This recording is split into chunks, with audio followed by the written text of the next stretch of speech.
and to develop in students the quality of leadership.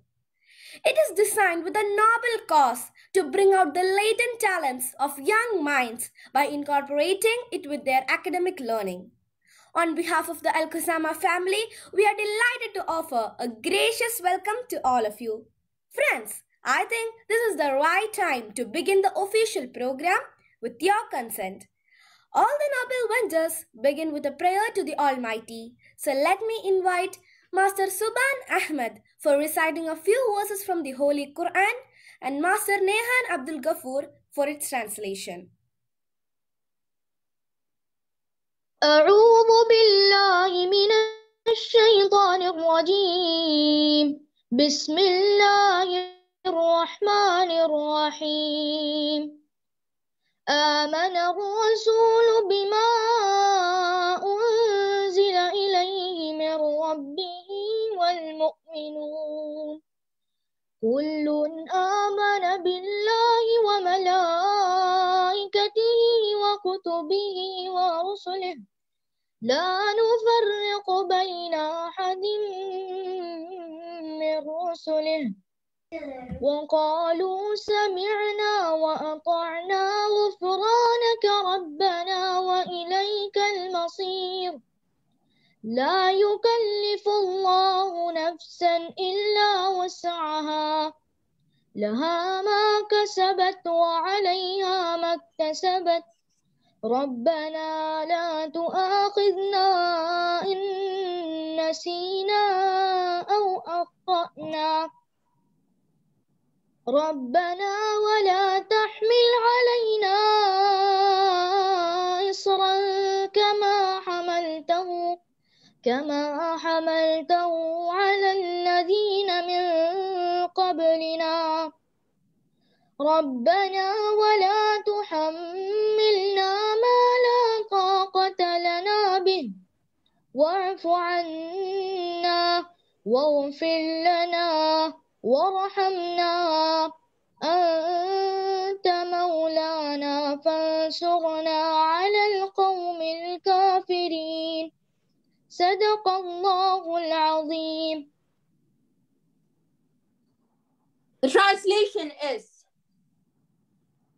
the messenger firmly believes in what has been revealed to him from his Lord, and so do the believers.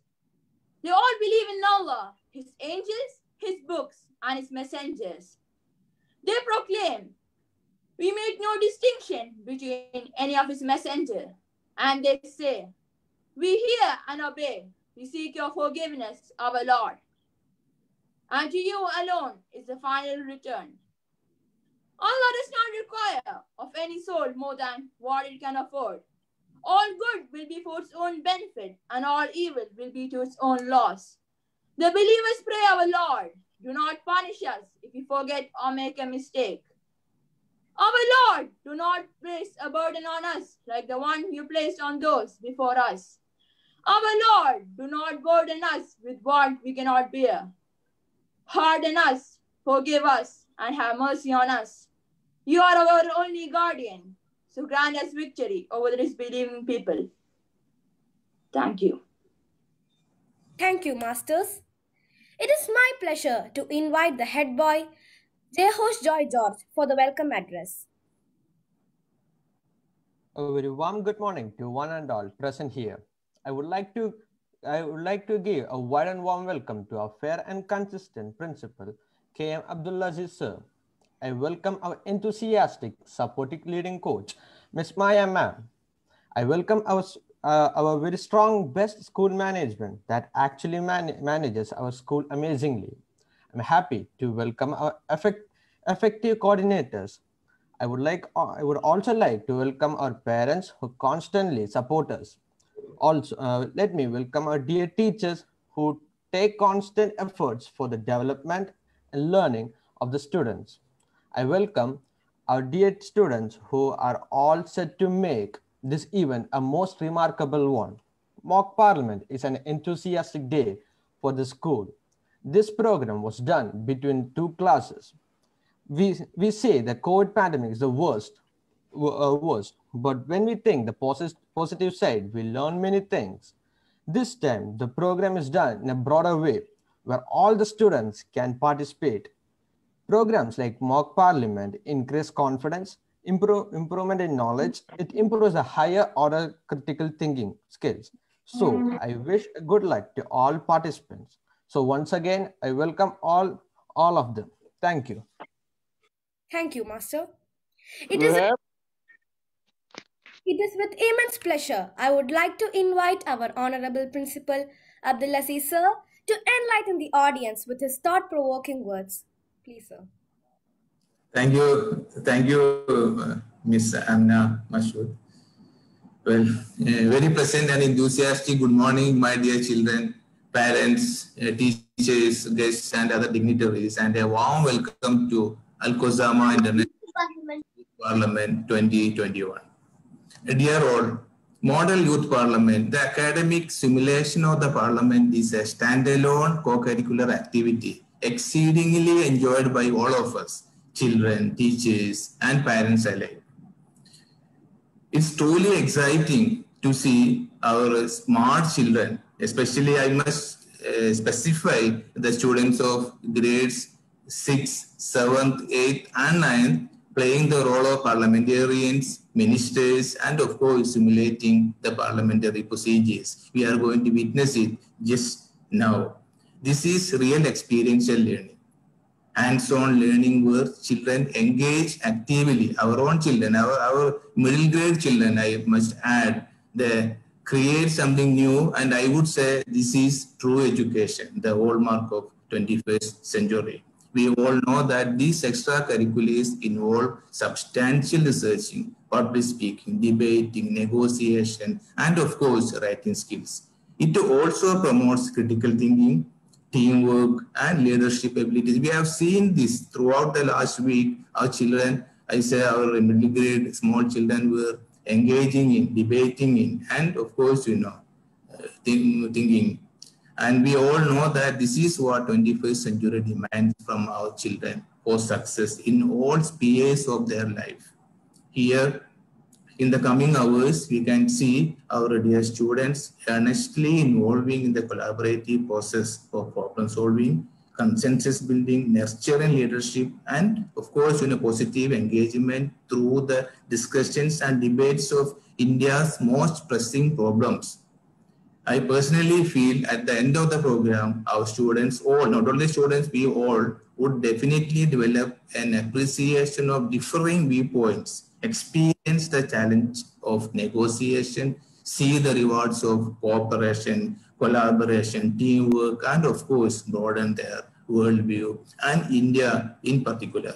Dear children and dear all, we all know that today's children are very smart, full of competence, full of talents, very intelligent and so proactive. So dear parents, teachers, let us nurture and promote their skills and assist them to realize their potential. Well, let me conclude. Dear children, dear participants, believe in yourself. There are three things you must aim at in this forum. First, the most important one is get into the subject. There will be an issue, a topic you are going to debate or discuss. So first, get into that topic. Then get your subject or topic into yourself. And lastly, get your subject into the heart of the audience. You will be successful. I wish you all the best. Thank you. Over to you, Ms. Sharma. Let's give Sir a loud round of applause. Thank you, sir. It is high time to initiate the most enthralling moment of today's show. That is the presentation of our parliament members. May I invite the Speaker of Lok Sabha, Master Anas Nasser.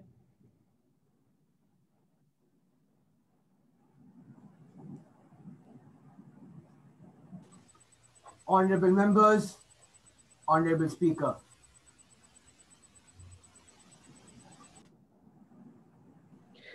Honorable members, I cordially welcome you all to the 24th Youth Parliament session, and I hope it will be a fruitful one. Now, let's start today's session with the oath of affirmation of the newly elected members. Secretary General, please. Mehak Fahad, who stands elected from the New Delhi constituency, will now take an oath or affirmation. Mehak Fahad, would you like to take an oath or affirmation? Oath, please. In what language would you like to take the oath in? In English, please. I, I, Mehak Fahad, having been elected as a member of the lower house of the Youth Parliament, do hereby swear in the name of God that I will bear true faith and allegiance to the Constitution of India, as by law established, and that I will uphold the sovereignty and integrity of my country, and that I will faithfully discharge the duties upon which I am about to enter. Selin Santosh, who stands elected from the Kollam constituency, will now take an oath or affirmation. Selin Santosh, would you like to take an oath or affirmation? Oath, please. In what language would you like to take the oath in? In English, please. I, Selin Susan Santosh, having been elected as a member of the lower house of the Youth Parliament, do hereby swear in the name of God that I will bear true faith and allegiance to the Constitution of India as by the law established, and that I will uphold the sovereignty and integrity of my country, and that I will faithfully discharge the duties upon which I am about to enter.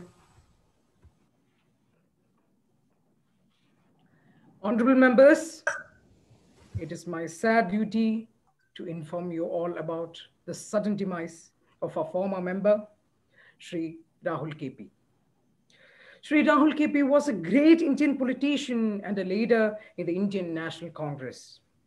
In a political career spanning 5 years, he strived against discrimination policies in the societies all over India.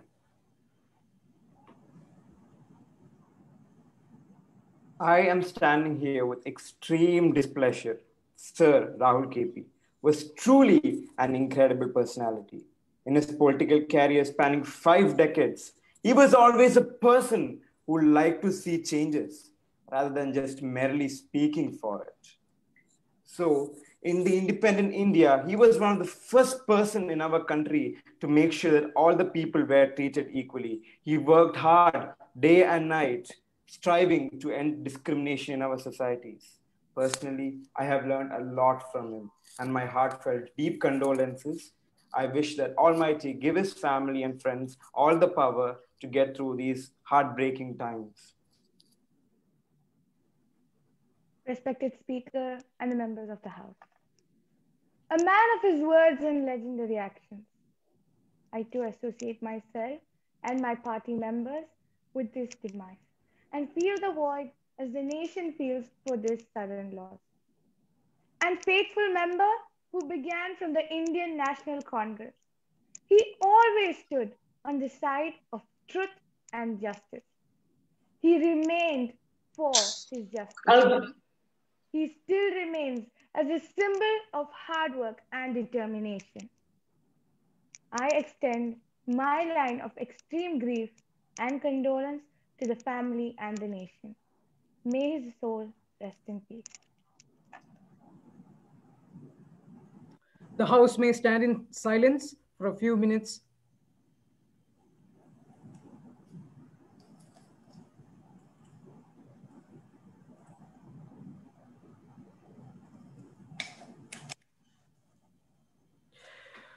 Secretary General, to convey the condolences to the bereaved family. yes, sir.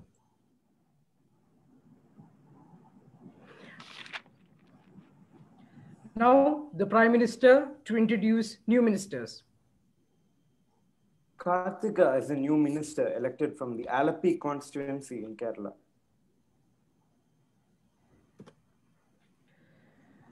Now, the Minister of Agriculture to introduce the new bill.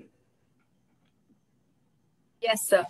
One of the topics of discussion in today's meeting is the three farm bills: the Farmers Produce, Trade and Commerce Act, Farmers Agreement on Price Assurance and Farm Services Act, and the Essential Commodities Act. All three of these bills should be implemented as laws because we have come up with these bills with the farmers' best interest at heart. They have been decided so that the farmers get a better profit and a better income. Thank you.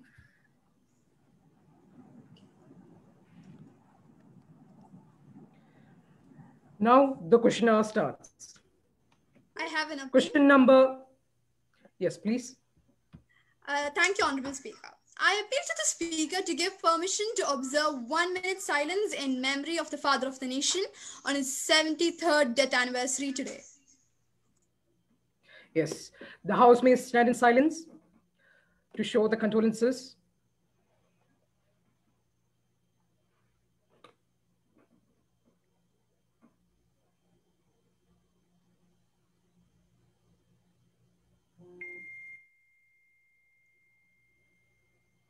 Yes, thank you. Now the question now starts. Question number 101. Yes, sir. The opposition and some farmer group want the MSP to be added to the legal framework so that they have a floor price of salt. And there is concern that big retail players and corporates could end up monopolizing farm trade and vitiate farmers' interest. What are the global precedent and what has the government done for this? Honorable Minister of Agriculture. Yes, sir. The MSP has nothing to do with the new bills that has been passed. The government had proposed to give a written assurance that the existing minimum support price regime for procurement will continue to remain the same. Every organization has its own view, but the government has to take a holistic view. The main priority is the farmers and their benefits. The MSP was not part of the law earlier and is not part even today. The bill is to benefit the farmers and their income. In India, it's going to be less predictable because big players themselves want to minimize costs. The traditional marketing channels are very resilient. If the farmer goes to a trader, it is for multiple reasons, not just for the sale of a crop. The trader extends credit, has a deeper relation of trust, and he will take all kinds of quality. Big businessmen are well positioned to interact with a lot of farmers because they have the field staff. But eventually, many of them end up co-opting farmer cooperatives or anybody who's able to aggregate produce for them. So though we keep saying that these bills will facilitate direct transactions with the farmers, what we are seeing is not disintermediation, but reintermediation. Companies will find that it's too expensive to work with large number of farmers and look for intermediaries who will aggregate produce for them. Thank you. Any supplementary questions, please? Yes, sir. Yes, please proceed. Is it possible that the farm bill will bring private investment into agriculture? If so, will the government still be in a position to control the prices of agricultural produce? Honorable Minister. Yes, sir. Yes, private investors can come since they are able to directly sell, because the farmers are able to directly sell their produce to private investors. But we know that the APMC mandis is going to remain the same, so that even if they want, they can sell at these government prices, the government MSP. If they want, the farmers have their choice. They have a choice. They can either sell to private investors or they can sell in these mandis, which are not going to be abolished. Thank you. Now let's move on to the next question, which is question number 102. Honorable Speaker,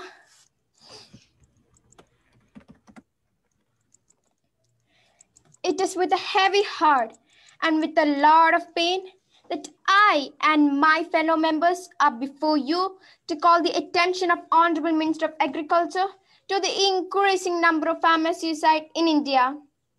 Many farms are being destroyed to build factories. This causes the farmers to be empty-handed. We would like to know the actions taken by the government in this regard to save the sons of our soil. Not only that, many multinational companies are using up their water bodies to make cool drinks and other drinks too. This water are provided for farmers for their agriculture. Nowadays, there's a lack of water for farmers for their agriculture, and due to this, they're committing suicide. Why is the government not stopping these companies? Honorable Minister of Agriculture. Yes, sir. I would like to say that this question isn't relevant to the topic that we are discussing today. And the topic we are discussing today is the 3 farm bills. So I have no obligation whatsoever to answer this question. Honorable Opposition Member. I would like to interfere into this regard. Yes, please proceed. Yes, Honorable Speaker, today we are here to discuss about the three bills, and under the three bills comes the land for agriculture as well. We would just like to know from the government what is the step taken to also preserve the land for these farmers. Honorable Speaker, sir, that was not the question raised. That was not at all the question raised. The question raised by the opposition was to Honorable Speaker, sir, I'm speaking. I thank you for the permission. I presume you are permitting me. Yes, please proceed. Yeah. See, the question raised by the opposition was about the irrigation facilities and what are the steps taken by the government. See, irrigation facility is not part of these three bills. These three farm bills, the opposition member should have read these three farm bills before coming to the parliamentary meeting today. Honorable opposition leader. Yes, we know that irrigation doesn't come under the bill, but we do know that the sons of our soil. Exactly, Speaker, sir. Exactly. Even that isn't coming under these three bills. We're not talking about land. We're talking about. Honorable Speaker, sir, we are currently wasting the time of the Parliament. Honorable Speaker, sir. Honorable opposition leader, what do you have to say regarding this matter? Do you have any explanations? Yes, I do have an explanation, Honorable Speaker, sir. The explanation that I would like to give here to our Honorable Prime Minister as well as the Agriculture Minister is that agriculture is only possible with land and with space to cultivate food. And to help that, we need irrigation. Only if irrigation doesn't come under the topic, it can be a side cost. But land needs to be a cost over here, and we need to talk about over here. Honorable Prime Minister, sir. Again and again, the same thing is being repeated by the opposition leader. See, it was very clearly mentioned that we are talking about the three new farm bills that have been imposed. And in these three farm bills, the main thing is basically the selling, the trading of the farmers. Those are the main points that are being highlighted, because the old APMC system is very old, and thus the farmers are not getting the profit they have to get. So henceforth, we the ruling government came up with a new set of three laws. In that three laws, the main concentration is of the trade in the farmers. Currently, in the APMC system, the farmers can only trade their crops with in their state and by mandis and authorization and many things. We are abolishing all of it, and we are providing liberalism so that the farmers can sell the crops wherever they want. We are talking about the trade of crops here, and the honorable opposition member came out of nowhere and is talking about irrigation systems here. Honorable Speaker, so we will not be answering to irrigation today because that is not the agenda of the discussion. Honorable Speaker, I'd like to say something. Yes, please proceed. We are not just here to discuss the three farmers' bills. We are here to make sure that we safeguard the farmers' best interests. And this is something that we must discuss to make sure that the sons of our soil can live a good life. Honorable Speaker, sir, again and again, thank you, sir. Again and again, I'm repeating the same thing. Again, see, we are here to talk about the three new farm bills. That was exactly the agenda set. Yes. And now, out of nowhere, Honorable Speaker, sir, you might be knowing, you have to take a decision here. The agenda set was to talk about the three new farm bills. And now I feel is not on the topic. Yes. Honorable Speaker, yes, even I feel that's right. So is the opposition member ready to restate your question? Honorable Speaker, can I say one thing? As a minister, they should know about farmers, like they are suffering. So they should reply for this question. We do know, but that isn't the agenda for today. If it was, we would be more than happy to answer this question. Yes, even I feel that's right. So is the opposition member or opposition leader ready to restate the question? We would like to move on. Yes. Let's move on to the question, which is question number 103.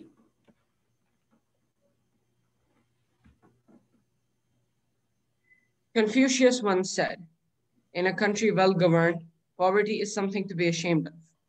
In a country badly governed, wealth is something to be ashamed of."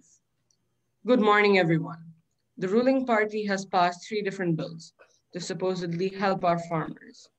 These bills might have some good points, but they have many unresolved issues.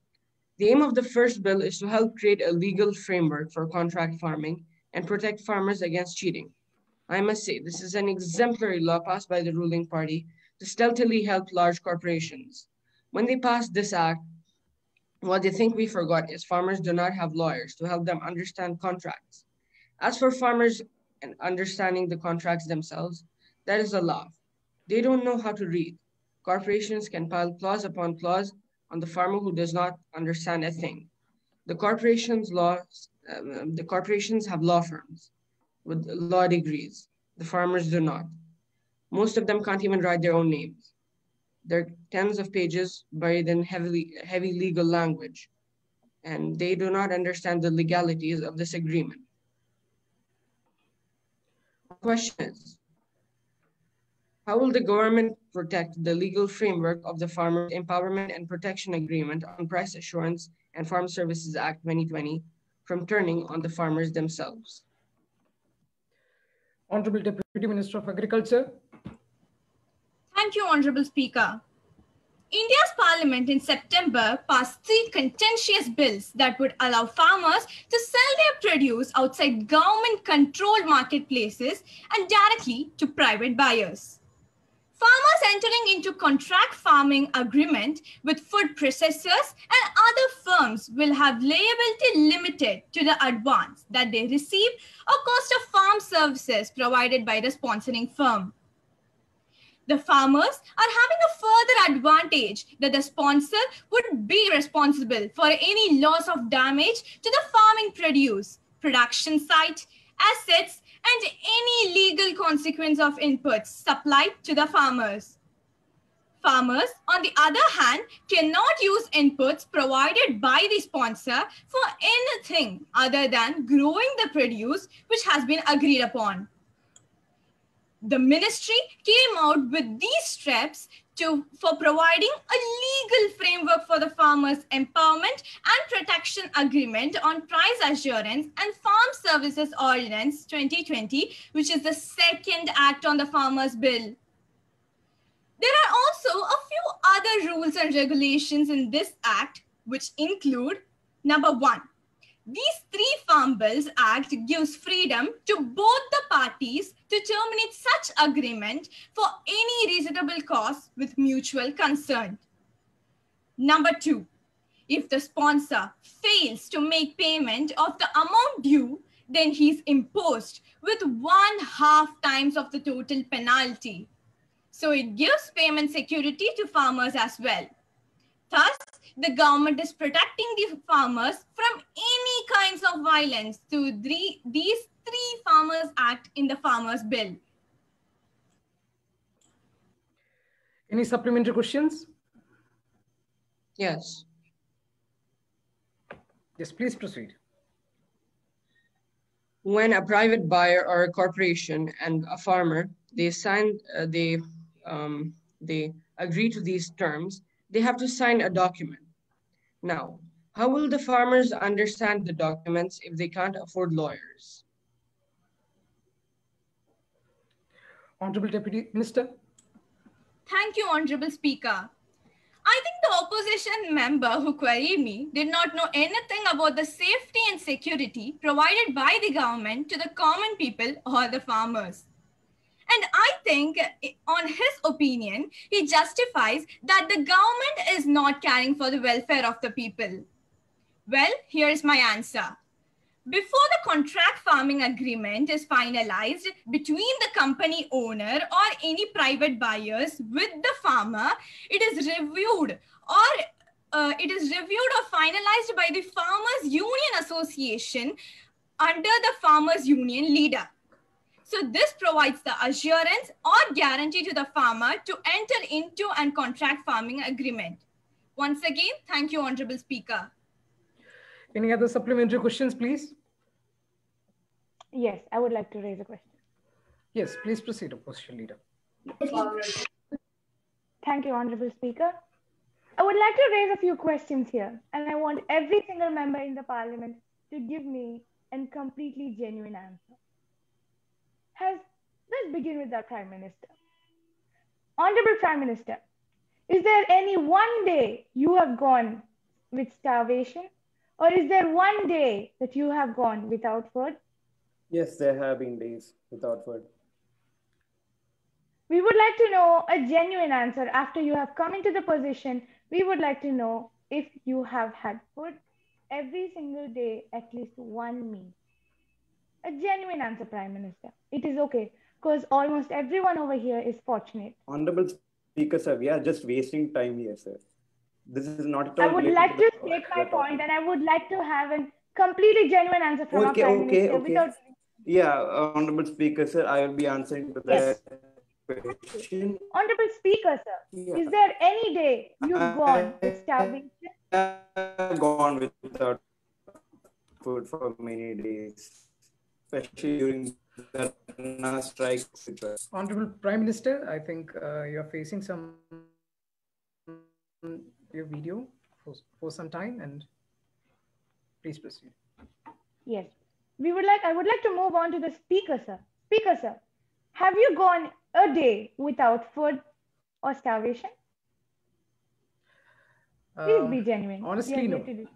Honestly, no, yeah. Yes. And to every single fortunate parliament member, be it an opposition member or a ruling party member, has anyone gone with starvation a day? I believe the answer is no, because our farmers' duty is to give food in every single one's plate. Thus, the death of more than 25 farmers and then their endless peaceful protests still remain a joke to our ruling party and our Honorable Prime Minister. The complete ignorance of our government has led to such a blasted, devastating situation on Republic Day at our Red Fort. Honorable Prime Minister, sir, if it was you to have come down to these farmers, to their benefits, listen to them and give them what they needed, I would really believe that our Republic Day would have been one of the memorable days we would have celebrated. What do you stand on this? Honorable Prime Minister. Honorable Speaker, sir. Honorable Speaker, sir, we have already had 11 rounds of talks with the farmers. And we are ready to accept what the farmers need. We are ready to amend the bill. Also, as the Supreme Court has put the bills on stay, we are having constant negotiations with the farmers, and we are ready to amend on the bill. Also, what happened in Red Fort was the farmers were protesting peacefully, and the police had everything under control. They were also watching over the peaceful protesters, because in our country, we know that each and every individual has the right to protest. So the farmers were protesting, but once the protest turned violent, once the farmers turned violent, then the police were forced to use means such as lathi charge, etc., to make sure to separate the farmers. That is what happened in that Honorable Speaker. Lies, Prime Minister, lies. Again and again. Very violent force, as well as brutal police had come again around these peaceful protesters and started the rally. We can say that farmers came into the Red Fort to have a peaceful protest along with the Indians who were celebrating Republic Day. Yet the rally began from the police, which is correctly stated by our news, as well as those people from the protest. Honorable Speaker, sir. Prime Minister, Honorable Speaker, sir. Honorable Speaker. Honorable Speaker, sir. Honorable Speaker, Honorable I would like Prime to answer Minister, this question, please. Honorable Prime Minister and Honorable Deputy Agricultural Minister, please be patient and allow the opposition leader to complete her words. Yes. The farmers fear that the private companies would eventually start dictating their terms, and they also fear that the government would stop buying grains such as wheat or rice from them. But now that is not the problem. That is not the only problem over here. When our Honorable Prime Minister, when the Green Revolution had started in 1960, the minimum support price was introduced. This encouraged many farmers to increase their yield. But then, when our Honorable Prime Minister came into position on the year 2016, he guaranteed our farmers that he would increase their monthly income 2 times it was before. But it is sad. Honorable Speaker, so that is exactly what we are doing. Honorable Prime Minister, please be patient. Please be patient and allow the opposition leader to continue. Yes, Prime Minister. I would like to state the point again, that when you came into 2016 into the power, you had guaranteed the farmers that you would give them double the income they had that day. But it is the sad and utter truth of your ruling or over your democratic laws that it has made the farmers' income go 1/3 of what they have. What were you doing, Prime Minister? What are you doing, Prime Minister? What will you do? Give us Honorable Prime your Minister. answer. Honorable Speaker, sir. We have implemented the new agriculture, three new agriculture bills just for this cause. Honorable opposition minister is acting extremely ignorant here. We are introducing these three new farmer bills. Obviously, see, the APMC system had a lot of flaws, and the opposition leader is talking in a manner as wish that the APMC system is the most perfect system in the world, or that the MSP system is the best system in the world. That is not. Your thought is radicalized. You must change your thoughts. That is the first thing that is needed. You are stereotyped. You believe that without MSP, farmers cannot exist. You people are stereotyping farmers as people without education. What is that? There is a Sarva Shiksha Abhiyan in our country. There is a Sarva Shiksha Abhiyan in our country. There is a Sarva Shiksha Abhiyan in our country. There's a Sarva Shiksha Abhiyan in our Honorable country where members, literacy leads so much. Honorable members, please do not interrupt. Honorable like members, please do not interrupt. Please allow the Prime Minister to complete his words. Then let's listen him. Yeah, please proceed, Honorable Prime Minister. Thank you, Speaker, sir. Yeah. See, education is provided to the farmers. These people are stereotyping. Also, this APMC system is very old. It has been established in the 1960s, 1970s. So it is already 30, 40 years old. And obviously, when the time changes, we have to update ourselves. We have to change. Currently, in the APMC system, there were a lot of flaws. Let me also explain a few ones. Where the farmers were always in a constant debt, as they were forced to take money from the money lenders, as the farmers' money was low, and due to these debt, they were forced to suicide. And yet, the opposition leader, when she was in power, did not take any rules against it, any decisions against it. Farmers' suicide rates are extremely high. And also in the APMC agriculture market produced, these traders needed license from people. Traders needed license from mandis to buy all this crops from the farmers. So this license became kind of bribed. For example, that some traders provided money to the mandi system so that they can exploit the farmers, and many things. There were so many mafias, and some richer farmers only. Some traders only bought from the richer farmers. Poor farmers were at stake. So many flaws were there, and the opposition leaders completely acting ignorant to these flaws. So all of these flaws were there, and it was necessary. It was a must that we change this APMC system, and that is why we have came up with this new system in which the APMC system does not exist, in which the farmers are provided with liberalism. Till now, when the opposition was ruling, it was a conservative, it was a radical type of government. The thinking has to change. We are providing liberalism to the farmers now. The farmers can now sell their crops anywhere they want. Opposition leader, please do not they interrupt. decide. They can go to anywhere they want. They can go across the state. They can go to any markets they want. They can sell it to any traders in the cost they decide. So henceforth, obviously, the farmers will be earning more. Here, the farmers can even earn more money than what the MSP might have been stating. It is the farmer's decision. Farmers can decide. Farmers can sign a contract if they need. Farmers can sign a negotiation. Farmers can. Sorry to interrupt. As the time constraints, let's move on to the next question, which is question number 104. Just a small sentence. Dear Speaker, it's just a comment. Am I not clear to the opposition leader? As the time constraints, let's move on to the next question, which is question number 104. Then what are we doing here, Honorable Speaker? We would like to take a Honorable opposition leader, please. Honorable opposition leader, please do not question the decision taken by the Speaker. Please. Okay, let's move on to the next question, which is question number 104. Thank you, Honorable Speaker. Farmers from Punjab who are protesting against the new farm law in Delhi are suffering from deep economic stress and shrinking land holdings. The protest is against the new farm laws. They fear that they will lose income if the minimum support price for crop is withdrawn. What has the government done to give an extra support to the farmers? Honorable Deputy Minister of Agriculture. Thank you, Honorable Speaker. The new farm bills are particularly beneficial for small and marginal farmers who own less than 2 acres of farmland each. These smallholder farmers make up over 80% of the agrarian population. I repeat, 80% of the agrarian population. All the three farm bills give farmers the freedom to enter into an agreement with corporate companies or large corporations. The Act states that the maximum period for agreement shall be 5 years for one crop season or one production cycle of livestock. It also gives farmers the right to gain more profit. When the farmer is entering into a contract, the delivery of farming produce needs to be collected by the sponsor within an agreed time frame. The Act does not permit to enter into an agreement with considering the farmland as a sale or raise any permanent structure or make any modification on land.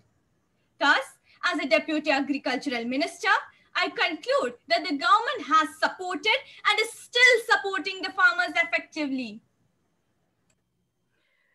Any supplementary questions? Yes. The government has had, may I start? Yes, please proceed. Please proceed.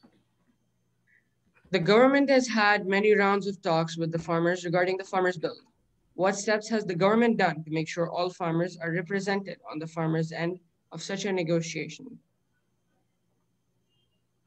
Honorable Deputy Minister. Honorable Speaker, may the opposition member repeat the question? Definitely. The government has had many rounds of talks with farmers regarding the bills. What steps has the government done to make sure all the farmers are represented on the farmers' end of such a negotiation? Honorable Speaker, sir, I would like to answer to that question. Honorable Deputy Minister, do you have anything to state regarding this matter? Let the Prime Minister answer the question.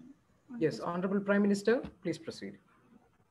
Thank you, Honorable Speaker, sir. As the opposition member stated rightly, we have already had 11 rounds of talks with the farmers. And obviously, we are not talking to each and every individual farmers, which is practically not possible.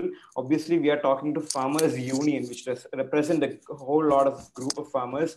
There have been some unions from Haryana. There have been unions from Punjab. There have been unions from Tamil Nadu. So I am pretty sure that the diversity of the nation is well maintained there. Thank you, Speaker, sir. That's my answer. Hope the opposition is clarified and satisfied.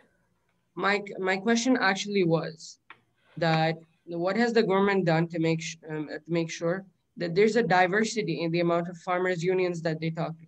For example, one from South India, one from North India, unions that grow cash crops, unions that grow rice, and different unions such as like that.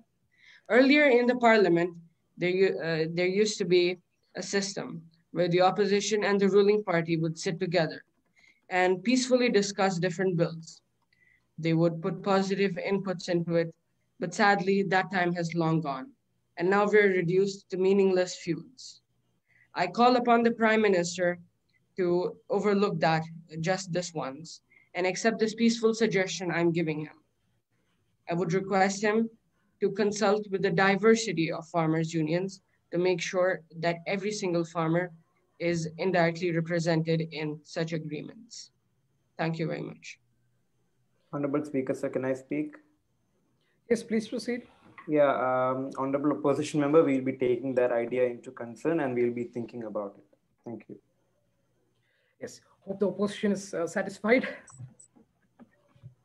Yes, Honorable Speaker. Yes. Now, the Minister of Health to introduce the new bill.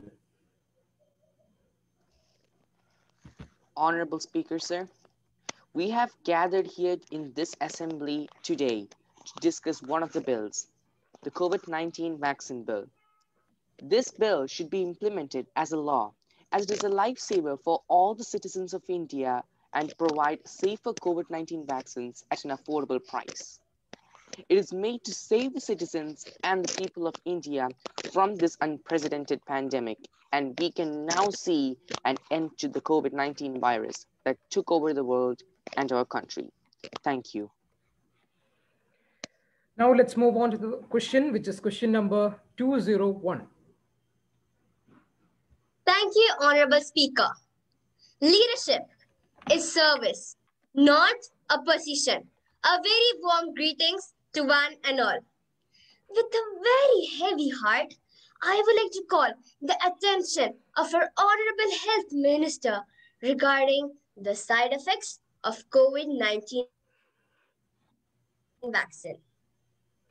Our Health Minister stated in one of the previous meetings that before the vaccine complete the 3-stage trial, the ruling party will not be taking vaccine themselves to prove that this vaccination does not cause any side effect. But they expect the citizens who work in hospital to take the vaccine before the 3-stage trial. The government is not showing the way.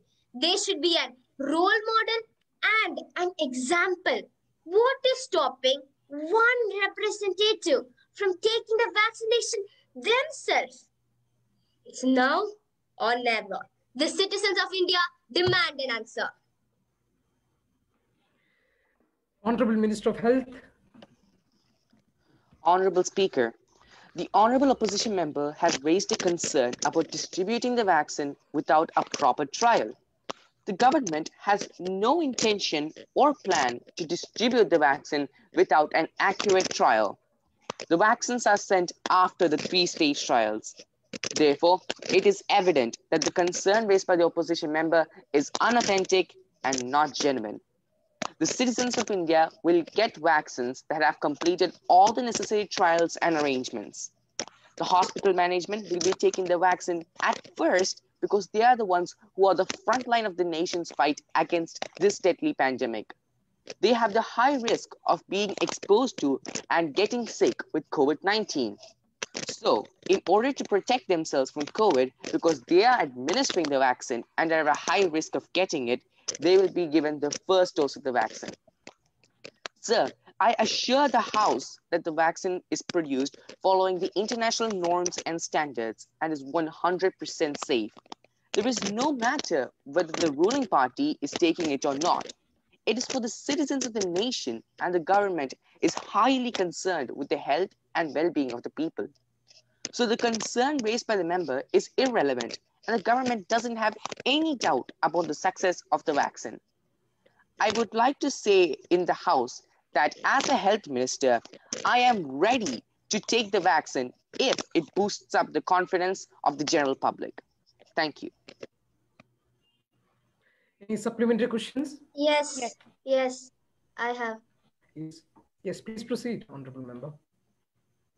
The answer given by the Health Minister is totally irrelevant.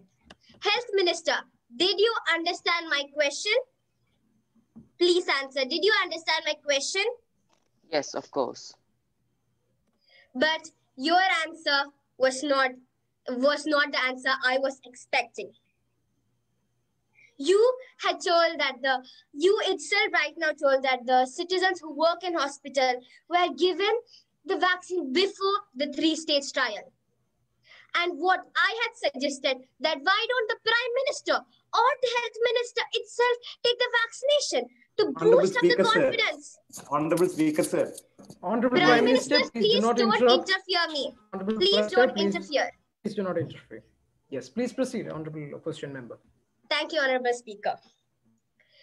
So please consider and understand my answer before you're answering. Please do, you know, right, the trials are over. Then why don't you take the vaccine yourself? You know, the citizens who work in hospital are taking the vaccination with a lot of fear. They have Honorable fear Speaker, of sir. death.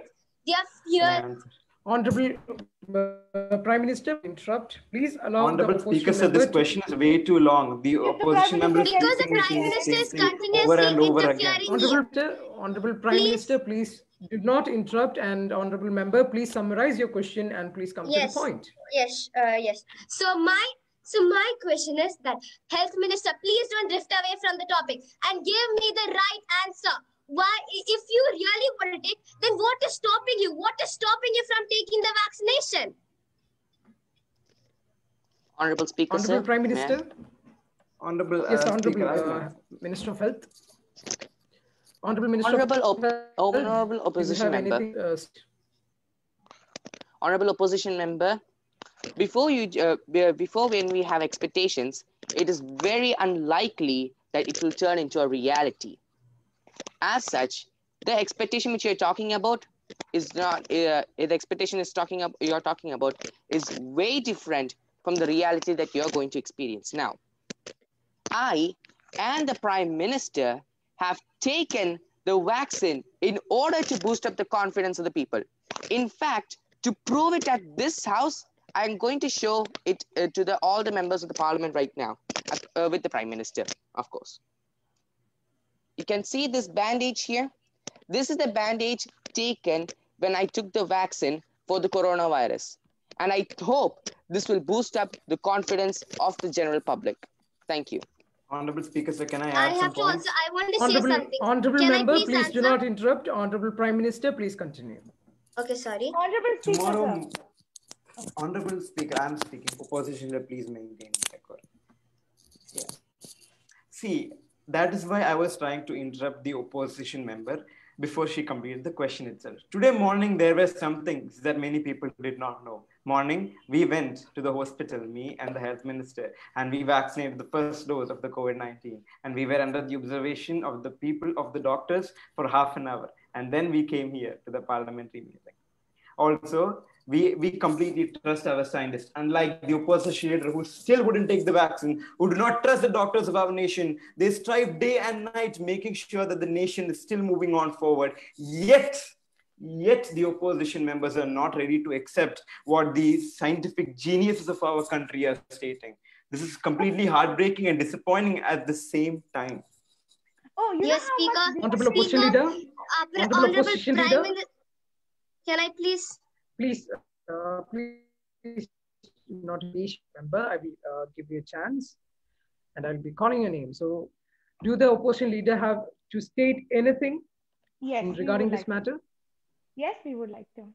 It Yes, is such a delighted news that our Prime Minister as well as our Health Minister had taken this vaccine. You know how much brightness and joy as well as hope it brings to our citizens. This is what we are trying to prove to our ruling party. This is not your battle, not mine. This is India's battle. Now that you have taken the vaccine, I believe there is no one to stand behind you, in front of you, or to say and utter that our Prime Minister or our government doesn't care about us. At the beginning, when the Prime Minister and the Health Minister had just been blabbering that we would give it to others, it didn't bring in the hope. But now, we are kindly very delighted about the news that our Prime Minister has taken. Now let's see who brings up the issue. And it is a great regard appreciated by the whole Parliament that our representatives who are for the people, by the people, and to the people who have trusted us, and thank you. Honorable opposition member with the question number. Can I say something, Honorable please? opposition member with the question number 201. Please proceed. Yes, thank you. Thank you, Honorable Speaker. So it's actually a very nice news that the Prime Minister and the Health Minister has taken the vaccine themselves. But you have to show this to the public. Showing this to us, I have trust in the vaccine. But it is the citizens who are in fear. They have in fear and they still think of the side effects. You have to bring confidence in the citizens, not in the parliament members. That's what I mean from the starting. So please do make the citizens aware about this great news. So that they will not worry any more about the vaccination. Okay. Honorable Speaker, sir, I would like to answer to this question. Yes, please proceed. Thank you, Speaker, sir. Obviously, we just took the vaccination today morning itself. In tomorrow's newspaper, if any of you opposition members who are reading, then you will be seeing it in the newspapers. Also, the opposition members, if they are so jobless, is the right word to use, can stop by AIMS Hospital in Delhi and ask the doctors there if you want personal proof. And yet, when you go there, do not take the vaccination because you are scared. because you're scared of injections, because you're scared of the scientists who are working day and night to make sure our country survives the pandemic. Do not take the vaccination. I am Yes, not we are. recommending it to you, opposition leader or opposition We members. aren't scared of Because injections. shame. Opposition leader, please do not interrupt. Please do not interrupt. Because it's an thank you, speaker. Yes. Because it's an utter shame for the opposition. Imagine if they were the ruling party here, they would not be providing any budget for the astronauts or the scientists, because in space also there is a chance that rockets can explode. The opposition is not trusting the scientists. That means they do not trust the scientists to make the rockets. So that means no budget for ISRO. They do not trust the scientists to make weapons and ammunitions. That means they're going to spend huge amount of Prime money Minister, totally importing drifting away weapons. from the topic. No, I am talking facts here. I am talking totally facts drifting here, away. speaker. I am talking facts here, and I am utterly disappointed and utterly shocked the way opposition is acting here, Honorable Speaker. Honorable Speaker, Yes, can I no. say something, please? The Prime Minister is Honorable totally drifting members, away please. from the topic. Can I just say one thing, please? The Yes, please Prime proceed, Minister, please proceed. the Prime Minister is totally drifting away from the topic. Just like in the farmers bill, when you told we are here to discuss about the farmers bill, we are here to discuss about the vaccination, not about space research. So please do not drift away from the topic. Honorable Speaker, we would also like to give an complete nice reply to our Prime Minister who accused us. Yes. Honorable Prime Minister. Yeah, Honorable Speaker. See, this is related. You see, the opposition is not believing the vaccine. The Drug Committee of India, the most expert people, gave a nod. Then we are vaccinating the people. The scientific team gave a nod. Then we are vaccinating people. Already 25 lakh people approximately have been vaccinated across the nation. And a very, very, very few some complications. And those complications are very minor too.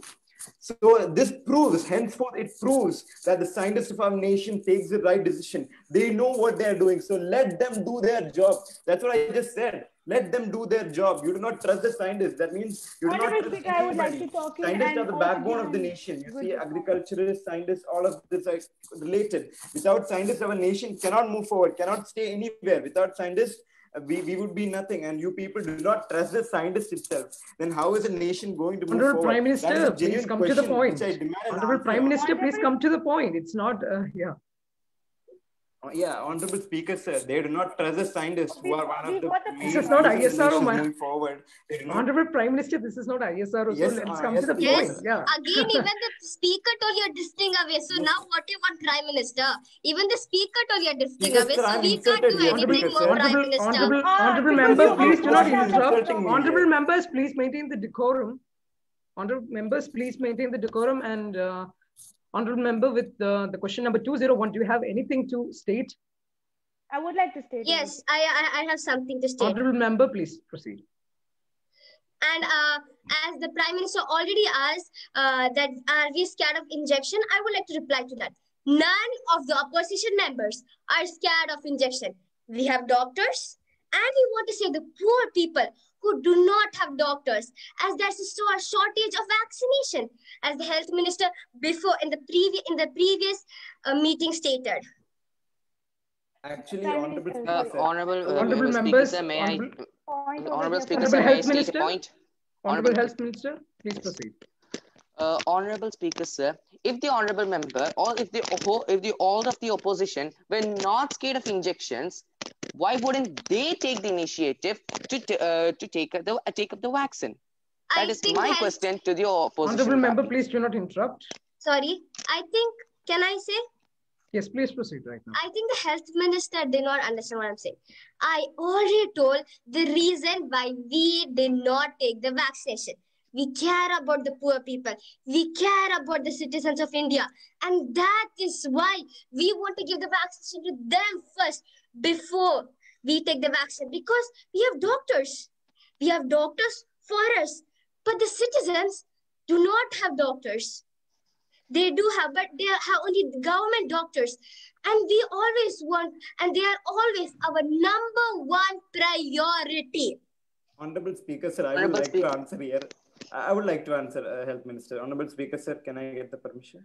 Honorable Minister of Health, do you have anything to state? Or Honorable Speaker, sir, this is the same statement I have been stating for the past 3 to 5 meetings, and the opposition party was too ignorant even to understand what I was saying. So, honorable opposition please do member, not interrupt. Please allow the Health Minister. Honorable member, honorable member, am I not clear to you? Please maintain the decorum and please allow. Yes, Speaker. Honorable Minister of Health, please proceed. Honorable Speaker, sir, this is the statement that I have been stating for the past 3 to 5 meetings, and the opposition member was too ignorant even to take it into consideration or understand what I was meaning through it. So if they were brave enough to even if they are brave enough, or if they were saying such statements, why won't they take the initiative to try the vaccine themselves? Why would we have to take? We also care for the citizens of India. We have doctors. We care for the citizens of India. Then we took the vaccine, and the opposition is not even thinking that after all of this, after we have doctors, we have experienced members even to administer us. After all of this, the opposition is still ignorant and telling us to take the vaccine. Now, let me ask the opposition member. Let me ask all the opposition here, every opposition here. What do you think now? What do you think when the opposition member has stated the point that we have doctors and we want to save the citizens of India? This was the same statement I have been stating for the past 3 to 5 meetings, and you were ignorant to even take it. So, what do you think now when the opposition has stated this statement? Please think about it when you jump into your Sorry to question. interrupt. Thank you. Honorable members. Speaker, can I just state one thing? I want to only reply. I just want to reply to Health Minister. I just want to reply. As the time constraints, let's move on to the next question, which is question number 202. Speaker, but you have to let me reply. Sorry, I'm sorry. The decision is already We have taken. been insulted and accused by the Health Minister. Yes, sir. Please, you're being accused repeatedly. It is made in conclusion that we all care for the people, and we would also know. Honorable Speaker, sir, we were just I think the opposition leader is not clear with what I have said. Let's move on to the next question, which is question number 202. Sorry, I'm sorry. Let's move on to the kind question. Request. Sorry, I am sorry. No is a no. Please do not question. I repeat again, please do not question the decision taken by the speaker. Let's move on to the next question, which is question number 202. Honorable Speaker, the All India Drug Action Network has said that the new vaccine called Covaxin has been approved in a rush without a proper trial conducted. But the government has assured us that the vaccine is 100% safe with minor side effects. How can the government be that sure that the vaccine is 100% safe without proper testing and trial? I would like to ask the Ministry of Health, what is their stand on this? Honorable Minister of Health. Honorable Speaker, sir. The Covaxin has completed its phase 1 and 2 trials, and both of them had been successful. The Covaxin was initiated to administer 25,800 people for the phase 3 trials, and 22,500 people were vaccinated across the country. Over 13,000 participants took the second dose of the vaccine as well.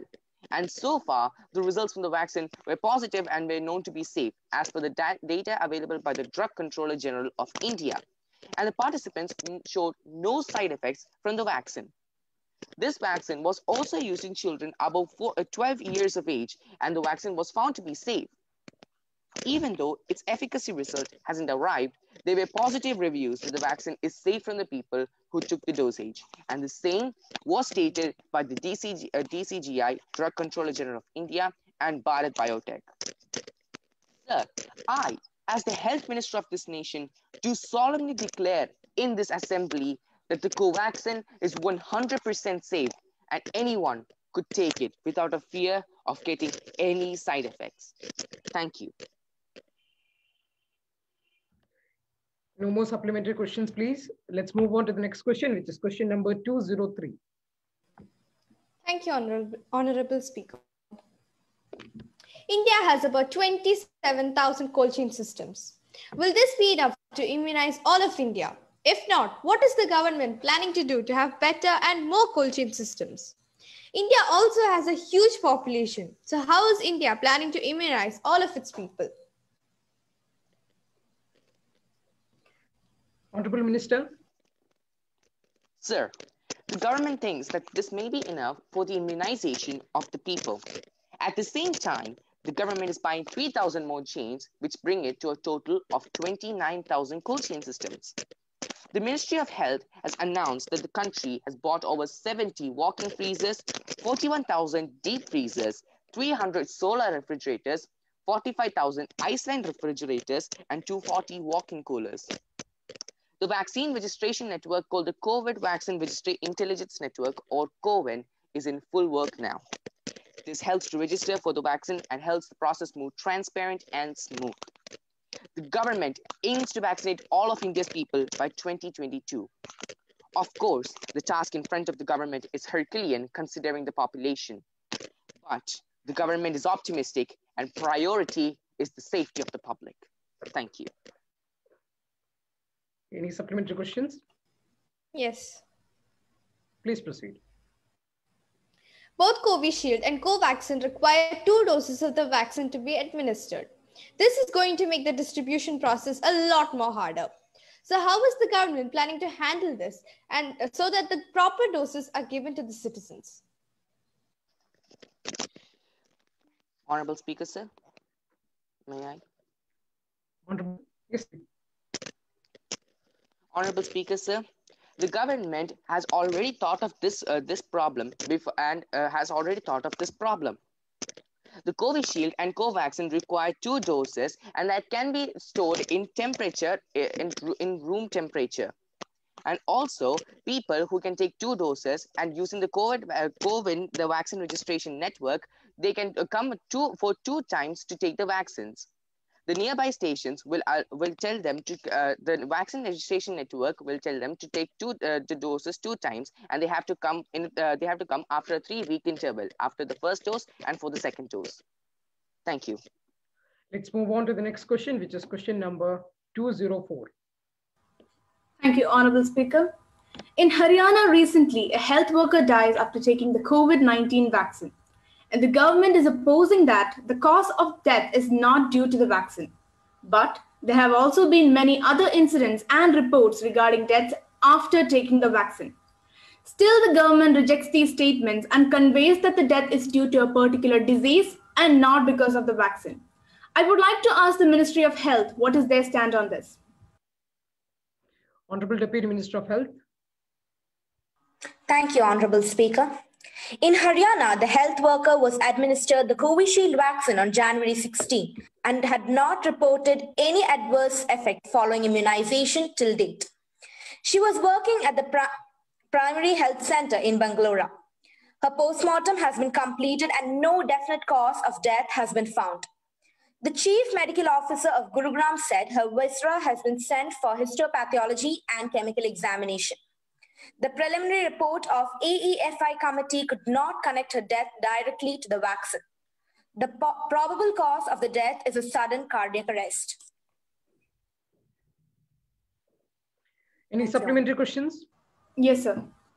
This is not the only case. There are also 2 to 3 cases of death reported saying that it has been caused due to COVID-19 vaccine. And how come the government is so sure that it is not because of the vaccine, but due to some other disease? Honorable Deputy Minister of Health. Thank you, Honorable Speaker. The 2 people died after receiving the COVID-19 vaccine were not related to the vaccination itself. The deaths reported were the death of a male in Uttar Pradesh, and it is not related to the vaccination. And he died after the postmortem report. He died. It is clearly mentioned that he is dead due to the cardiopulmonary disease he had. The second death of a male in Karnataka also was caused due to the cardiopulmonary failure he had. Thank you. No more supplementary questions, please. Let's move on to the next question, which is question number 205. Thank you, Honorable Speaker. Qualified doctors have proven that the side effects of the vaccine cannot be ruled out. People with significant allergies should avoid the vaccine. What are you exactly planning to do in this case? Will the government still turn a blind eye on its negatives? Honorable Deputy Minister. Thank you, Honorable Speaker. The COVID-19 vaccine have been approved after several tests. Any COVID-19 vaccine could lead to side effects in some people, as even popular medicines do, and that the government would only go by science in finalizing one for the country. Also, until now, no cases are reported due to the direct side effects of the vaccine. Any supplementary questions, please? Yes. In India, there are plenty of COVID-19 vaccines, but not enough willing to take them. How are you planning to win the trust of the people and convince them to take the vaccines? As the opposition, Honorable Speaker? Yes, please proceed, Deputy Minister. We have already represented ourselves as the trial, and our Prime Minister, our Honorable Prime Minister and the Health Minister have already taken the vaccinations, and that itself proves that it is safe for all of them to vaccinate themselves. Any other supplementary questions, please? No, sir. Yes. Please proceed. The Honorable Deputy Health Minister, you had just mentioned that this does not cause any side effects. Am I right? Please reply. Yes. Yes, thank you. So if this does not, and as you are sure this does not cause any side effects, and also as one of our opposition member also mentioned that if any of the citizens die due to the side effects, will the government be ready to take all the blame? As I said before, some vaccines can cause side effects in some people who have other diseases. But until now, no such cases have been reported, so we won't be looking after that. And if that happens, we'll take some action. Honorable Speaker, may I add a We point would like to to it? know what action that is. We would Honorable like to know Speaker, what action that is, please. Honorable Speaker, Honorable can Health I add a Minister. point? Thank you. Honorable opposition member. Honorable Speaker, sir. The honorable opposition member has stated a point that will the government take all the blame if it leads to the death of one person. Well, if that doesn't happen, to make sure that doesn't happen all the time, we have made a spreadsheet before this. We have all listed all the different side effects that the vaccine can cause to people who have different allergies. And that's why it was stated before that the people who have allergies should not take the vaccine under any circumstances. So we are taking care of the government. And if the people are persistent and want to take the vaccine, if an allergic person is persistent and wants to take the vaccine, do not blame us. We have already given them a warning. So so we are not the ones who are to be blamed. It's them. Thank you. Health Minister? Honorable Speaker, can I speak? Yes, Honorable Health member, Minister. please take a prior permission. Yeah, now we can continue, please. Health Minister, do you know why the citizens with a lot of disorders will protest even though they are not supposed to take the vaccination? Because they care about their life. And you are just now seeing that the citizens who have disorders cannot take the vaccination. So what do you want them to do? Do you want them to die of coronavirus? They are also citizens of India, and they have all the right to be cared. So what are you going to do about them? Are you just going to turn a blind eye to them and say that you have a disorder, sorry, you can't take any vaccination? Honorable Health Minister, Honorable Speaker, may I? Wait, Honorable Speaker, sir, may I continue with one point? Yes, please proceed. Honorable opposition member, before I answer to your question, I would like to ask you one question. And this question is not for the opposition member here, but to the whole opposition. Can you name a single medicine in the world which has no side effects? Any medicine. Is there a medicine in the world which has no side effects? Health Minister, yes. Please, You asked me to answer, so I'm answering. Yes, please answer. You just told that there are, yes, I agree, there are no medicines which has no side effects, but Yes. So this is a yes, disease. please, This please is don't a interrupt me. disease. So this, Please don't interrupt please me. let me Honorable Opposition complete. member, member, please don't interrupt me. Opposition member, honorable I member, only asked please. for the answer. I only asked for the answer. So please don't interrupt me.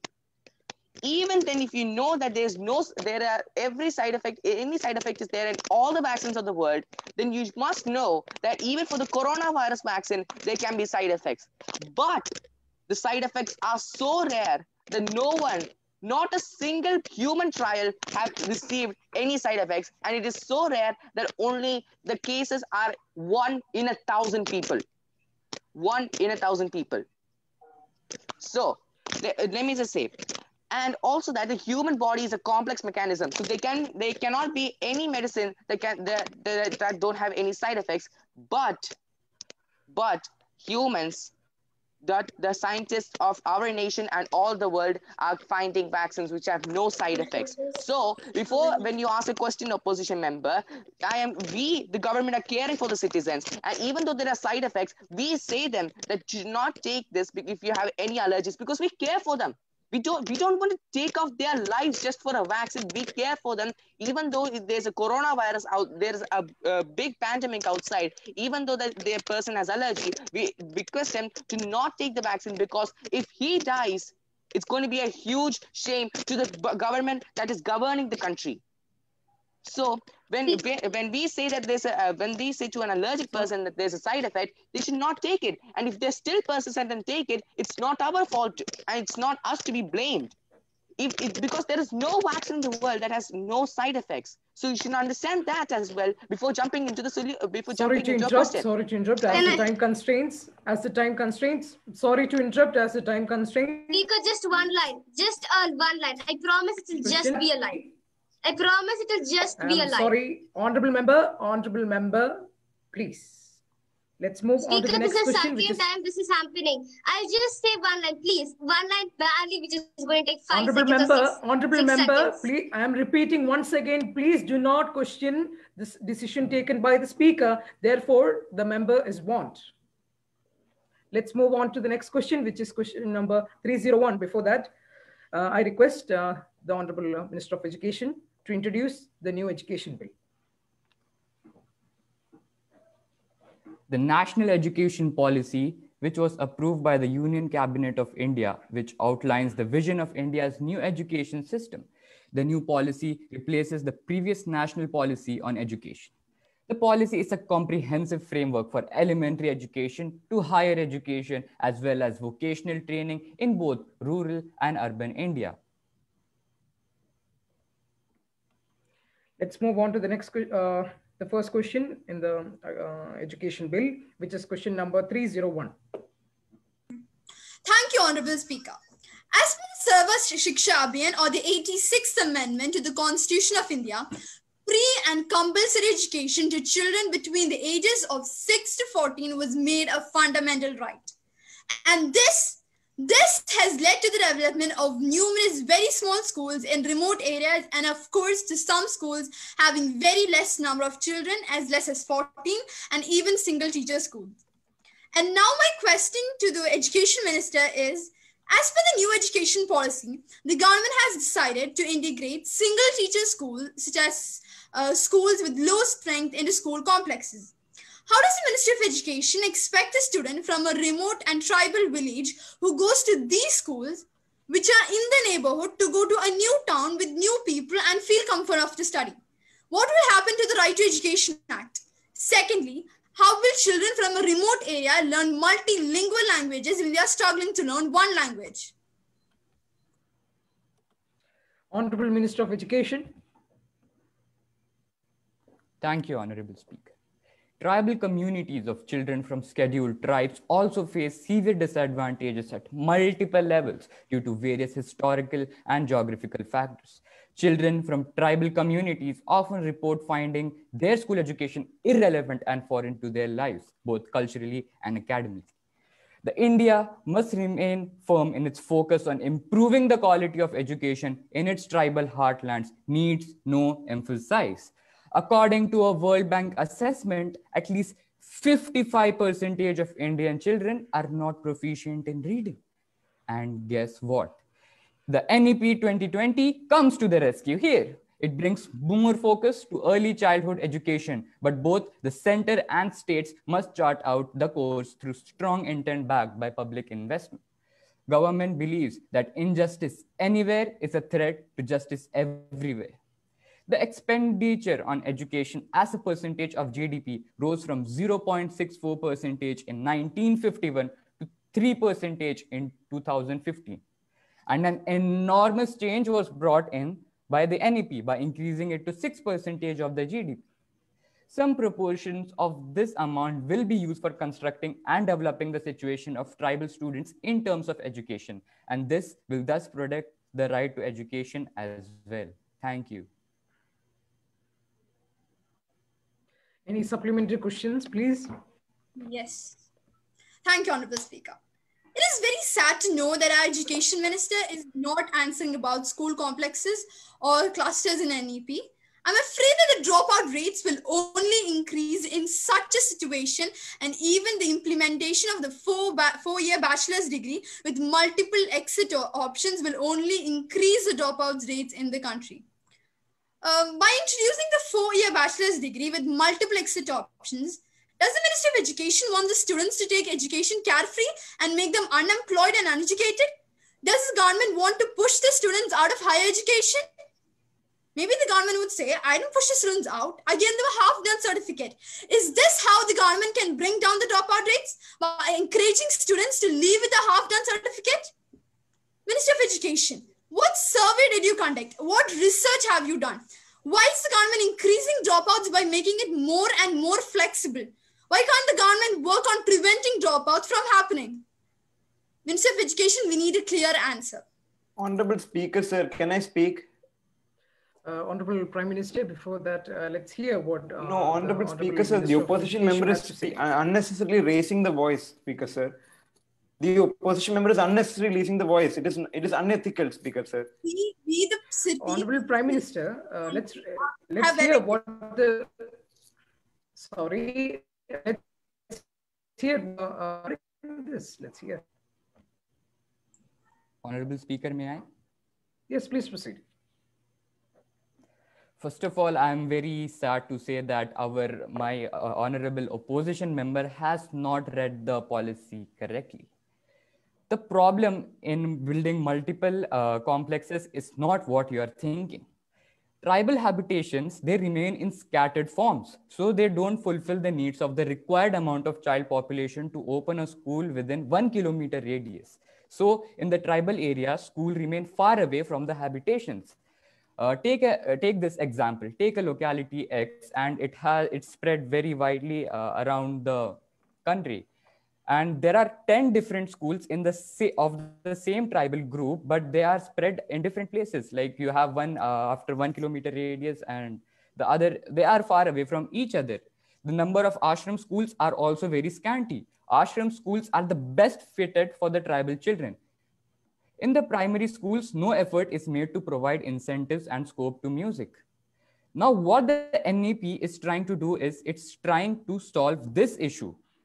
We are not forcing the students to go to cities and studies. Instead, those 5 different schools in one single locality will try to make them into one huge complex in the same tribal area.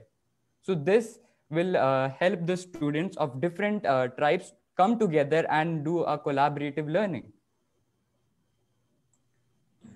Honorable Prime Minister, do you have anything to state regarding this matter? No, the Honorable Education Minister has stated the right answer. It is a pity that the opposition is not able to understand what the Education Minister is rightly quoting. Do the opposition have to have anything to state? Yes, geographical locations and challenging access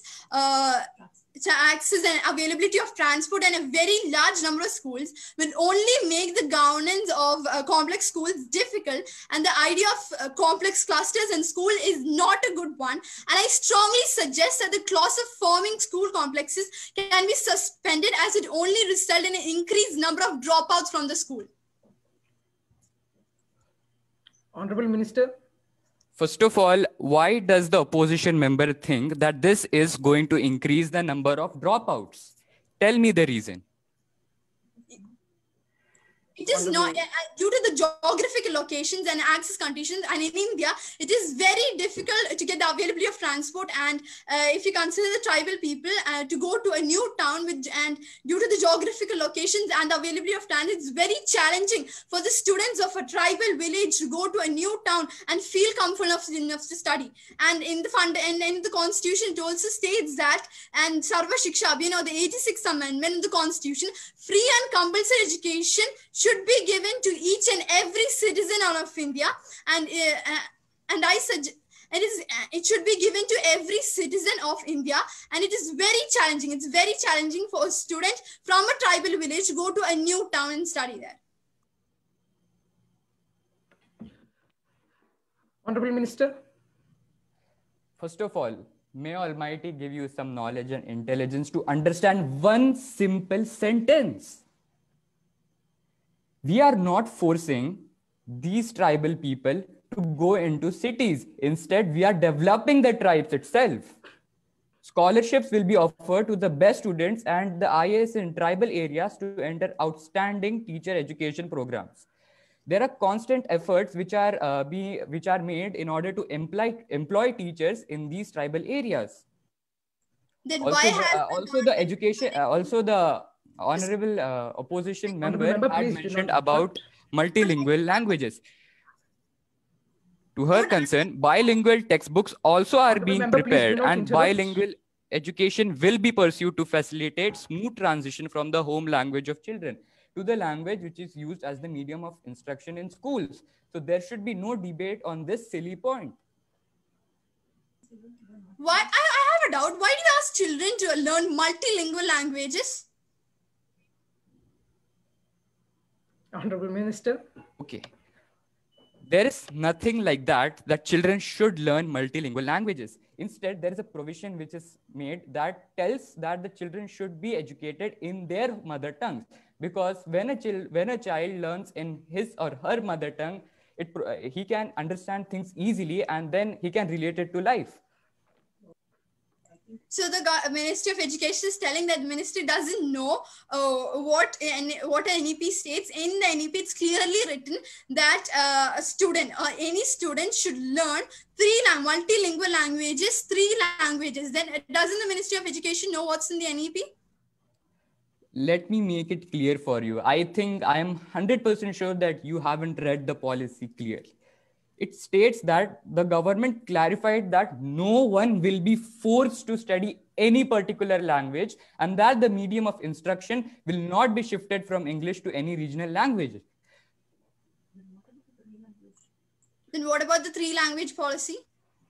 Exactly. No one will be forced to study. It's the choice of the students if they wish to study those 3 languages. Would the opposition have to have anything to state? In the NEP, and you're in the practice, this is the case. You're telling something in the NEP, and you're telling something here. It is different. I am sure you haven't read that. I'm stating facts from the policy that no one will be forced. The NEP. Remember this point. No one will be forced to study any particular language. It is the state's decision or the institutions, and they are the ones who are going to decide if they want to implement it or not. The government isn't forcing anyone to do that. Then can you tell me why introduction? Okay, see. Then can you explain about the dropouts? Can you please explain? There are numerous of dropouts, and we need an answer about it. Okay. For this, I will ask you one simple question, not only to you, but the complete opposition here. It's your first day of school. You are going to the school, and there are 2 classrooms. In one of the classrooms, the teaching is done in English. You haven't even heard the word English over there. And in the second classroom, you see the teacher teaching in your mother tongue, explaining all the topics clearly in your mother tongue. Which class would you like to attend? Ministry of Education, that's not Please what I asked. answer the question. Which class you would like to attend? Please answer the question. I asked about the dropouts. First, answer my question. Please Do not drift away from the topic. My question, please answer my question.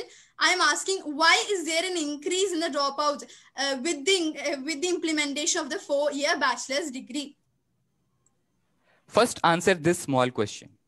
If I buy a ticket to go from Kerala to Delhi, the train has to take me to Delhi. They can't stop halfway and tell me to get off at Bhopal, or say that the train has broken down so that the route is blocked. My destination is Delhi, so I have to get there. So it is the same thing here. Children are coming to get a degree, to get education. We have to help them get there. We can't make excuses and drop them off elsewhere. That is simply not done. Or the government giving multiple exit options just to reduce the dropout rates, just to increase a 100% gross enrollment ratio. The government should be figuring out how to stop the dropping out by finding out the gaps in the system. Why is it only increasing the dropouts by making it more and more flexible? Why can't the government work on preventing dropouts from happening? Honorable Speaker, sir, I would like to answer, sir. Yes, please proceed, Honorable Prime Minister. See, there is a fact which the Honorable Education Minister is stating over and over again, and the opposition seems to be very ignorant to understand that fact. She is extremely concerned about the dropout rates, and she is talking as if the policy she took when she was the ruling was the absolute perfect one. But that is a false statement. Because it affects the future generation of the citizens of India. Exactly. Why do you want it affects the uneducated so exactly, Honorable. You want the people. Honorable member, please allow the Honorable Prime Minister to continue. Thank you, Honorable Speaker, sir. See, the rate of dropouts is extremely high, and that is exactly the reason why we introduced the new education policy. See, in the current education system, a lot of concentrations are given on examinations, in which students just by heart and each textbooks, and they vomit everything they know to get a few marks. We realize the fact, unlike all of you radicals and conservatives, we realize the fact that that is not what real education is. Real education is when a student understands the subject. They do what the education is. They work it out with their hand. They think, they speak. Only then education is complete. And as a result, we introduce a new education policy in which the examinations is given less importance. There are only examinations every 2 to 3 years. And the final examination are not conducted by a board examination. So obviously the huge, in our country, there's a stereotype that if a person does not pass 10th grade, that means that that person is a failure. Their families might not be supporting the people who got low marks. The relatives might not be supporting. Thus, this creates pressure, and as a result, children suicide. See, most of the suicide rates by students are because of the lack of marks in examination. Examination is one of the worst things where students just vomit they eat textbooks and vomit. That is all that is happening in examinations. So we are kind of removing the importance of examinations, and we are bringing on the new education policy in which the students obviously see the dropout rate will be reducing, suicide rate would be reducing. Also, if a person is studying a course and if a person is not feeling good, they can drop out, and what they studied and it can be continued in some other courses too. So many other provisions are made without considering any of these provisions. The opposition member is blindly keeping on speaking again and again and again that the children dropout rates are high. We understand that fact. That is why we are introducing the new education policy. Please understand that, opposition member. If you have any more questions, the education minister will be clarified. Does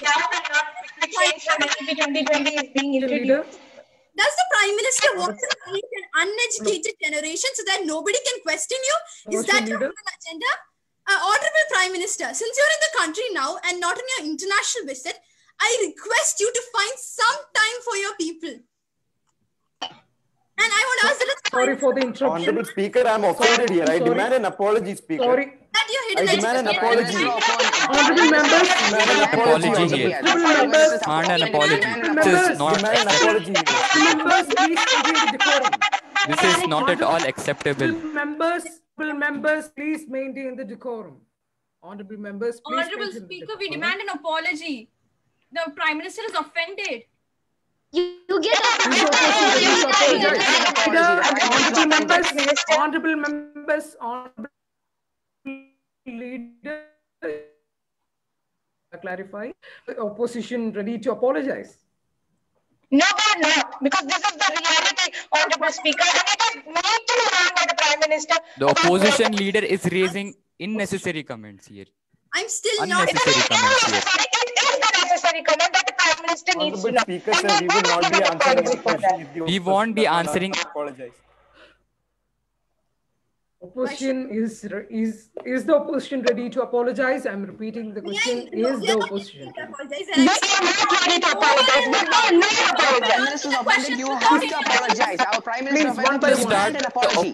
Opposition has been raising false facts here. The ruling party will not answer any questions. Quorum. Willful manner. Please maintain the time. The members will be warned. Honorable Opposition Leader, what do you have to state regarding this matter? We would like to say, I hope I'm audible to everyone. There is a small issue with your audio. You can just clarify it. Okay, just a second. May I raise a question? Yes, let's first of all, let's hear what the opposition leader has to say. Questions will not be answered if the opposition is not apologizing. We need to apologize. Please. Why do we need to apologize? We need an apology. All the questions won't be answered. Opposition members, let's hear what the opposition leader has to say first. Right? Yes. Mr. Speaker, I hope it is better now. There is no chance of increasing it better. We wouldn't apologize to the Honorable Prime Minister because this is utter reality and we are here to discuss it. And then moreover, if the Prime Minister doesn't understand it, we are not here to help you. We all know that truth is always bitter. And please know it, Prime Minister, what you are doing is also bitter over here. And we do not apologize for it. Please understand the other way. Honorable Speaker, sir, they have offended me by using unfair. Honorable Speaker, we won't be answering any questions. Honorable members, honorable members, please. Excuse me. Yes, please. Okay. I want to remind one thing. The Prime Minister had called one of the opposition member as a jobless person. How can you say a person is jobless? The members of the parliament are being elected by the people. And I don't know how you could call a person from a member who is elected as a jobless person. Actually, Honorable Speaker, sir, I don't think the ruling party was elected, unlike you. That's why it was said that. It was said that, and I really utterly remember that when it was about the COVID bill, the Prime Minister had used from his own mouth the words that the opposition party members are jobless, and if they can read, and if then why didn't the opposition raise it that time? Then why opposition members, please? In the party are jobless.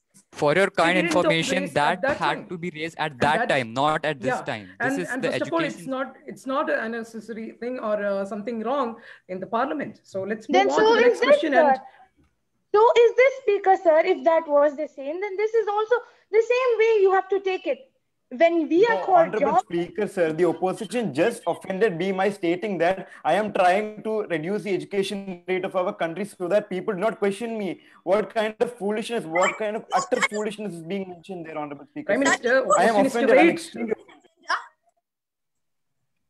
Honorable Prime Minister, the opposition is to raise the things which are going wrong with the nation, and they have the rights to do it, isn't it? Yes. Honorable Speaker, sir, but they cannot use such words here. They are mentioning in such a manner that I am purposely reducing the education rate so that you do not question me. I don't think it doesn't require an apologization. So let's move on to the next question. No, Honorable Speaker, sir, we demand an apology, Speaker, sir. We demand an apology, or we won't be answering any single question. We need an apology. We demand an apology. The ruling party will not be answering any questions. We demand an apology now. The ruling party. Honorable members, please maintain the decorum. Honorable opposition leader. Yes, it is the decision taken by our Speaker that this issue does not need an apology. Above that, If the language maintained by Honorable the Prime Speaker, Minister is Speaker so sir is not violent as offended. well It is as the also Prime Minister accusing, who is then offended our here. language will also be the same, Prime Minister. Know that when you're using words against us the same, the way we use will also be the same. Yes, If you even I haven't feel that's demanded an right. apology at that moment, then if you're using it now, then Yes, if we demand the an moment is apology, then you gone. have to This give an is apology. You natural should in have here. demanded We the are helping apology you before Sorry, when we I have started. already said At my least you're not decision. even concentrated. Honorable Minister Asim, please do not raise your voice right now. And I have already said my decision, and that's finalized. I'm sorry, change. Can I say something, Speaker? Sorry, let's move on to the next question as the time constraints. Let's move on to the next question, which is question number 303. Thank you, Honorable Speaker, sir. I wish to know from our Honorable Education Minister what is happening to our India after releasing the new education policy. Shortly after the release of the policy, the government clarified that no one will be forced to study any particular language and that medium of the instruction will not be shifted from English to any regional language.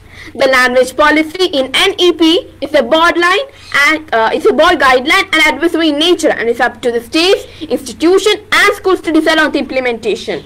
So I would like to ask to the Minister of Education, will the existing primary school, higher secondary school structure have to be reorganized with the 5 plus 3 plus 3 plus 4 system is implemented? Will the teachers have to be redeployed? Honorable Minister of Education. This change from the 10 plus 2 to the 5 plus 3 plus 3 plus 4 system would help with a more seamless and inclusive transition from the preschool ages right to the higher classes. With the introduction of new vocations and subject combinations, the school infrastructure would need to be updated. Thus, the move from 10 plus 2 system to the 5 plus 3 plus 3 plus 4 system gives a lot of opportunities for not just the development of students, but also highlights which areas schools should focus on to develop themselves. Talking about the redeployment of teachers, one of the major problems that formal education in India faces is the quantity and quality of teachers. While the national education policy made some bold changes in school education, it has also kept in mind that the condition of teachers and is trying to make their lives less miserable. Thank you. Any supplementary questions, please? Yes, sir. Based on the information technology, the elements of the college's students' autonomous learning environment refers to learning is to determine and learning objectives and make learning plans. So I would like to know from the Education Minister, how will the role of university change when the colleges become autonomous? And also, almost 25% percentage of schools in survive a very poor and underdeveloped state and society. Some schools do not have the facility to bring the children computers to teach coding and computing, relevant to the fact, and many teachers don't educate facility to teach their students. How is the government insisting to help in this? Honorable Minister of Education. Talking about the universities, with a multidisciplinary approach, most of the bachelors would aim at becoming a 4-year program, with the 4th year adding to the degree with research. The 4-year bachelor's program with multidisciplinary education, however, shall be the preferred option since it allows the opportunity to experience the full range of holistic multidisciplinary education with focus on the chosen major and minors as per the choice of students. The undergraduate courses would be credit based, and an academic bank of credit or ABC would be available to digitally store the credit. Students would have an option to exit at different stages and also re-enter the higher education system, bringing them with the credits earned thus far. Thank you. No more supplementary questions, please. No more supplementary questions, please. No supplementary questions, please. It is going to affect the future generation. So sorry, I have said a decision. Minister of Education told an answer which is not at all. Sorry, am I not clear to the opposition member? Am I not clear to the opposition member? Let's move on to the next, which is question number 303. Only 12.18% of Indians speak English. According to the new policy, wherever possible, the medium of instruction until at least grade 5, but preferably till grade 8 and beyond, will be the local language or the regional language to be followed in both public and private schools. Then how will the students learn to speak English fluently in a very short period of time?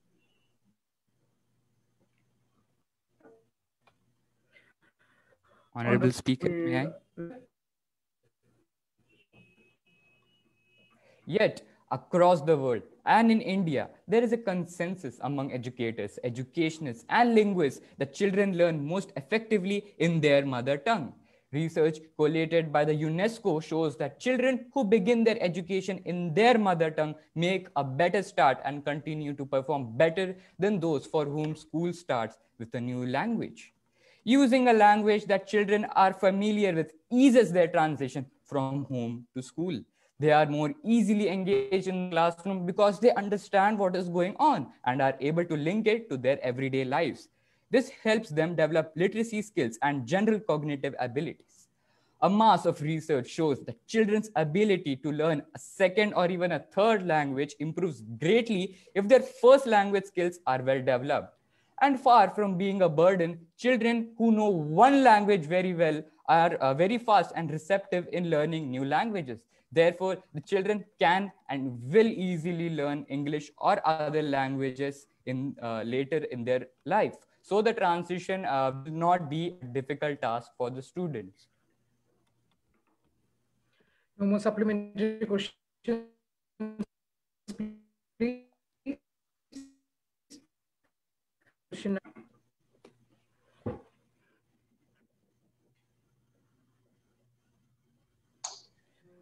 Thank you, Honorable Speaker. India is a country with federal system which gives power to state government to take decisions on education system. If central government takes all authority to implement in this education system, if state government want to make changes, they can't. This is against the constitution law. Why does the government go against the constitution law? Honorable Deputy Minister. Thank you, sir. The statement itself is completely meaningless and unacceptable for these few reasons. 1. We are here to discuss about the new education policy which is made completely abiding the Constitution. I'm not sure about what made the honorable member to think that a well-defined education policy is stealing the rights of the federal system. This question is highly dramatic and is meaningless. Second point, just like our old policies, this new policy too does not allow the state governments to oppose the policies. Instead, as always, we have allowed the state governments to use their own methods and minor changes just because of the difference of implementation methods each state has. Finally, this policy has not been brought up in a sudden morning. It has gone through many years of studies in which central government has taken opinion from all the state governments through discussions and meetings. The new policy is the great result of all these discussions and meetings. The new policy, is the greatest result of all these discussions at the state, with the state governments and the other bodies. Since state governments cannot make any new changes once implemented, the opinions during the discussions have been considered thereby before introducing the bill. The honorable member is stating as if the government has been implementing policies then and there without any preparations or studies. Hence, I request the member to kindly study the policies well enough to understand the benefits it is bringing, rather than opposing it blindly. Thank you. No supplementary questions, please. Let's move on to the next question. Sorry. Can I raise a supplementary question? So, due to the time constraints, let's move on to the next question. Question number 305.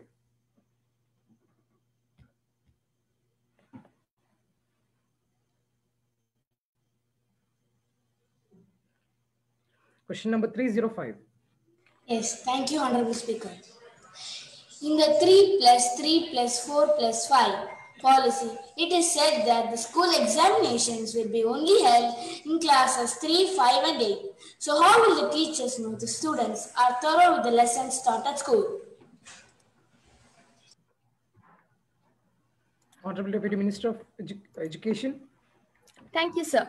The school has all the liberty to hold examinations to check the growth of their students. For example, they can conduct internal class tests and assessments. The only change is that the final examinations which will decide whether a child will pass or fail will be conducted only in grades 3, 5 and 8 until 8th grade. Along with this, there will be a multi-dimensional report on the student. Moreover, the NEP gives an advantage to the students by lifting the burden and stress of frequent examinations. According to a 2014 report from the Indian government, exam-related pressure was the largest cause of suicide in India's youth. Therefore, the NEP is just helping our students. And just imagine what a proud moment it will be when our children excel in something extra that will be helpful in their lives. Along with this, the children are taught to master the core of any skill before they enter high school. Thank you. Any supplementary questions, please? Yes, thank you, Honorable Speaker. The new education policy will combat the prevalence. How will the new education policy will combat the prevalence of rote learning? I would like to know the answer for this question. Honorable Deputy Minister. Can the Honorable Member repeat the question, please? Yes. How will the new education policy combat the prevalence of rote learning? Honorable Deputy Speaker, are you clear with the question? Yes.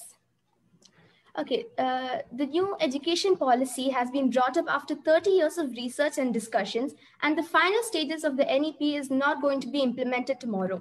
We will gather all the pros and cons that we received throughout the developing years, and of course, the necessary changes will be implemented. We are not yet done with this policy, and the Government of India aims to set up the NEP by the year 2040. Till the targeted year, the key point of the plan is to be implemented one by one. And no more supplementary questions, please. We will now begin with the calling attention motion. Shri Mehak to call the attention of the Minister of Agriculture. Please call the attention of the Minister of Agriculture. Honorable Minister of Agriculture. Farmers' condition continuously deteriorating in India. In the last 70 years, the country had heard a lot of promises for farmers, but till now, there's not even a single change. Please explain the strategy the government has decided to bring the conditions better. Honorable Minister. Yes, ma'am. We cannot say that we haven't done anything to improve the conditions of farmers. We have done a lot, and we can say that proudly. We have provided the farmers generous subsidies, exception from income tax and crop insurance. They are guaranteed prices for 23 crops, and debts are waived off when they're unable to pay it. Moreover, the bills being formed are to help these farmers. We have been planning on these bills for years, and now that we actually have a chance to implement them, the people should understand that we're doing everything in our power to help improve the conditions of the farmers. We are providing the farmers with seeds and necessities they need to get a better yield. We are trying our best to help them in any way possible. Thank you. Now, Shri Selin to call the attention of the Minister of Health. Please call the attention of the Minister of Health. Honorable Minister. There are certain concerns regarding the effectiveness of Covaxin. India's indigenous COVID-19 vaccine by Bharat Biotech is developed in collaboration with Indian Council of Medical Research. And it has been found that the vaccines are being exported to many countries. So how can the government export the vaccines to some countries across when the intensity of COVID-19 is still persistent? Honorable Minister of Health. Honorable Speaker, ma'am, the government has decided to send COVID vaccine to other countries in the world. It has already found a solution before deciding to supply the vaccines around the world. Indian vaccine manufacturers have a total installed capacity to produce more than 8.2 billion doses of vaccine per year. India has a population of 1.31 billion people, so it is evident that the vaccine can be supplied to our country while equally supplying it to other countries. India has two vaccines, the Covaxin and the Covishield vaccine. The biggest vaccine producer in the world, Serum Institute of India, SII, can produce 60 to 70 million doses per month. India's ingenious Covaxin, developed by Bharat Biotech in collaboration with the Indian Council for Medical Research, ICMR, has recently completed its trials and is being produced on a large scale. They are aiming for 200 million doses per month, but currently they only have 20 million doses available. Ma'am, as an emerging leader in the world, we must show the world that we are always there in need, even if they are our friends or foes. We have a long legacy of helping others, and our forefathers always followed it. The government thinks that it is our duty and responsibility to help the world. The government believes that this is the time to extend our help to others and regain the glory that was once lost. Now, we want to be the pharmacy of the world, and we are proud to be one. We strongly believe in the words of the Maha Upanishad, Vasudeva Kudumbagam, the world is a family, which is engraved in the entrance hall of the parliament, and it is our duty and responsibility to help others because India will lead the world in future. Sir, ma'am, I assure the House that the Covaxin will be administered to our people, and at the same time, we will move away from our duty to save the world. We believe in the mantra of Loka Samasta Sukhino Bhavantu, and the government wishes not to believe in the words only, but make it practical by extending our contribution to the vaccination drive and thus write the name of our country and its ideology in golden words in the history as the savior of this world. Thank you. Shri Saduddin to call the attention of the Minister of Education. Please call the attention of the Minister of Education. Minister of Education. Yes. Are the pedagogical practices for teaching English at primary level can become an exploratory study? As the education policy changed the scenario, sir, I beg to call attention of the Minister of Education. Honorable Minister. Thank you, Honorable Speaker. The diversity in India has reflected in the vast majority of languages it is home to. 780 different spoken languages that include tribal languages, dialects, and regional languages. The national education policy says that wherever possible, the medium of instruction in school until grade 5, preferably until grade 8, should be mother tongue or the local or regional language. English, English, English. English is proposed as a corrective against existing social disadvantages, but it is more likely to accentuate these disadvantages. The obsession with English determinedly ignores what is impossible to ignore. A majority of Indian children leave school without the basics of old-fashioned reading, writing, and arithmetic in any language. Right now, all Indian children are forced into a school system designed for a tiny proportion of the population that has an intergenerational education advantage. What they need instead is an education system that helps them acquire language skills early on and learn in a manner that will allow them to close the gap with the educationally advantaged. The pedagogy is not going to be affected with English up to middle level.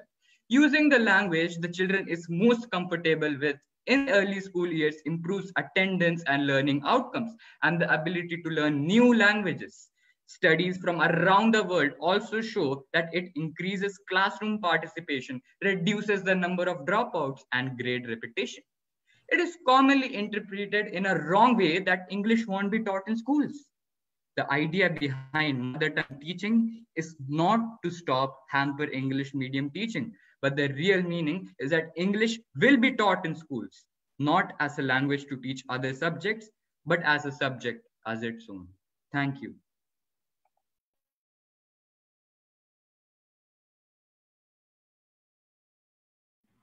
For the voting session, I would like to hand it over to the speaker. Now, let's move on to the voting session. Members who support with the farmers' bill will say aye. Members who disagree with the bill will say no. The noes have it, noes have it, noes have it. Therefore, the motion is rejected. Now, the members who are in support with the COVID-19 vaccine bill will say aye. Now, the members who are against the COVID-19 vaccine bill will say no.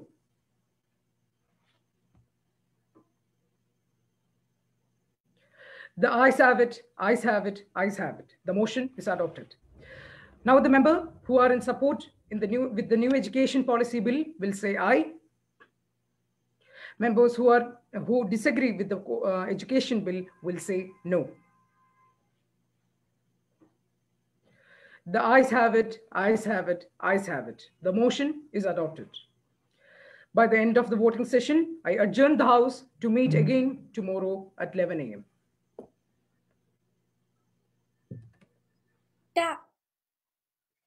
Talent and skills are the crops that are nurtured, groomed, and given all possible opportunities to grow and bloom. This is a much awaited event in every student's life, as it gives the returns to the efforts put in by them throughout the endeavor. Next, I would like to invite our lead coach academics of Al Khuzama International School to give her feedback of the students' performance in the event held today. I invite Madam Maya Divakar to give her feedback. Please, ma'am. Good afternoon. Can you hear me? Yes, ma'am. Yes, ma'am. Good afternoon. Yes, ma'am. Good afternoon. Good afternoon, ma'am. Good afternoon. Good afternoon. And it was a pleasure to be here. I've not attended such an invigorating, excellent session, totally engaging, and I think much more productive than a normal parliamentary session. So hats off to all of you. I do think that all of you spoke brilliantly, but I think speaking is easy. It is more difficult to actually present facts, to argue, to research. And I think that is the crux of this whole thing. I'm amazed at the way that all of you had very strong thoughts that were validated by facts, and you had the guts, the assertiveness to speak in front of the audience and make your position clear. So fantastic efforts, children. Really commend the efforts that you have taken, and hats off to all of you as well as all the teachers who have helped you with this. Hope to see many more of these in action. Thank you. Thank you, ma'am. Now we have an inspiring personality who is the coordinator of the boys section of our school, Mr. Venugopal, who nourished the children with remarkable ideas of parliamentary affairs to give feedback of the performance of our parliamentarians. I invite Venugopal sir to convey his properties as words.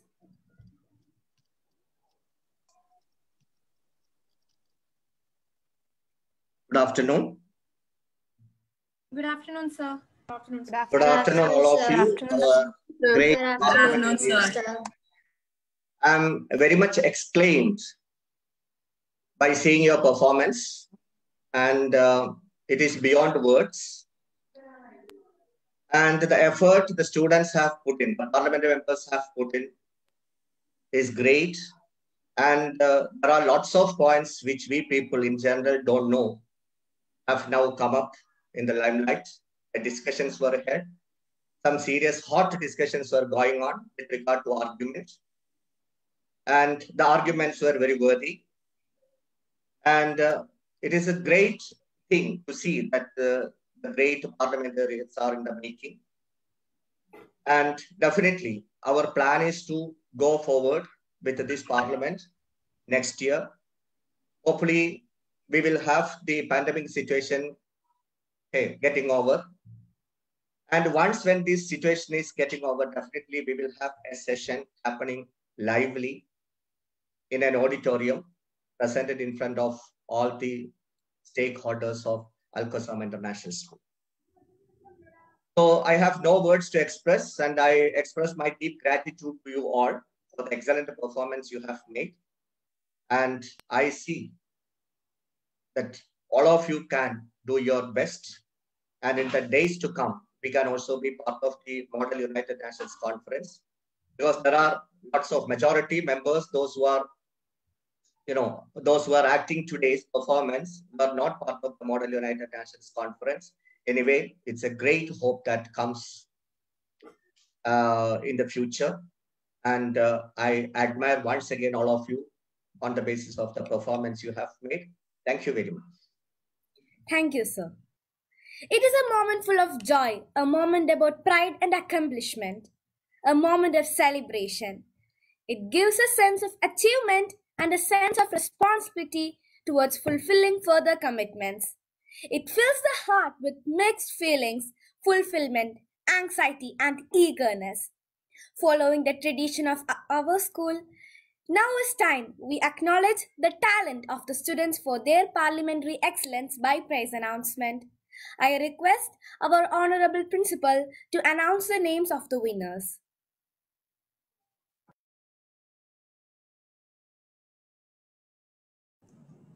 Well, thank you, Amna. And before I announce, I think I must reflect on, the event just concluded. How amazing, marvelous, outstanding, the performance. In fact, it is titled as Model Youth Parliament, but you are not just simulating, you are recreating. In fact, lively sessions.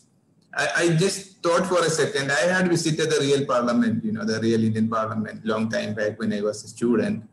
And I found your session, your involvement in these activities, just we witness now, just a replica, just being really recreated, a real show of talents, speechcraft, the art of public speaking, eloquence, all being presented, abundantly. I must congratulate everyone, each one of you, and of course, your parents, your teachers who helped you to flourish. Keep it up. And as Mr. Vernu, our coordinator, said, this is the first step, the beginning only. We have to continue. And we had another major program, the MUN Model United Nations, where also you people have showcased your talents. There you created the Model United Nations, and here now you recreated again our parliament. My congratulations, hands off to you all. And now I think there is the task of announcing the results. And we all know when it comes to the results, and it is a competition. Certainly, yes, there would be the so-called, the degree varies, performance degree varies. But I am sure all have done so well. There is exceptional, excellent, outstanding performance by each and every one of you. And even if we announce, if you grade first, second, or second, this is first among equals. I repeat, what I am going to announce is the first among equals. So you can all be happy and proud, irrespective of the positions being announced right now. And I take the privilege, and I'm honored to announce first the peak performance award. The third position, of course, goes to, I repeat the position, Peak Performance Award position, third goes to Master Bilal Ahmed. Congratulations. And the Peak Performance Award, second, I repeat the position, Peak Performance Award, second goes to Seza Abdul Ghafoor. Congratulations. The Peak Performance Award, first position goes to Ms. Sushandi Murali. Congratulations, all of you. As I said, these are all first among equals. All of you have done exceptionally well, and you have proved it, and it is being recorded, and you can all see that, everyone did well. But as it is a competition, as it is a sort of a, measurement, so we had to apply the positions, and when we apply the positions for micro, difference will be there at a micro level only, but still be happy, proud that you are all equals, and we are just pointing out the first among the equals. As I said, now the Best Deputy Minister Award. In fact, the Best Deputy Minister Award has been shared by two.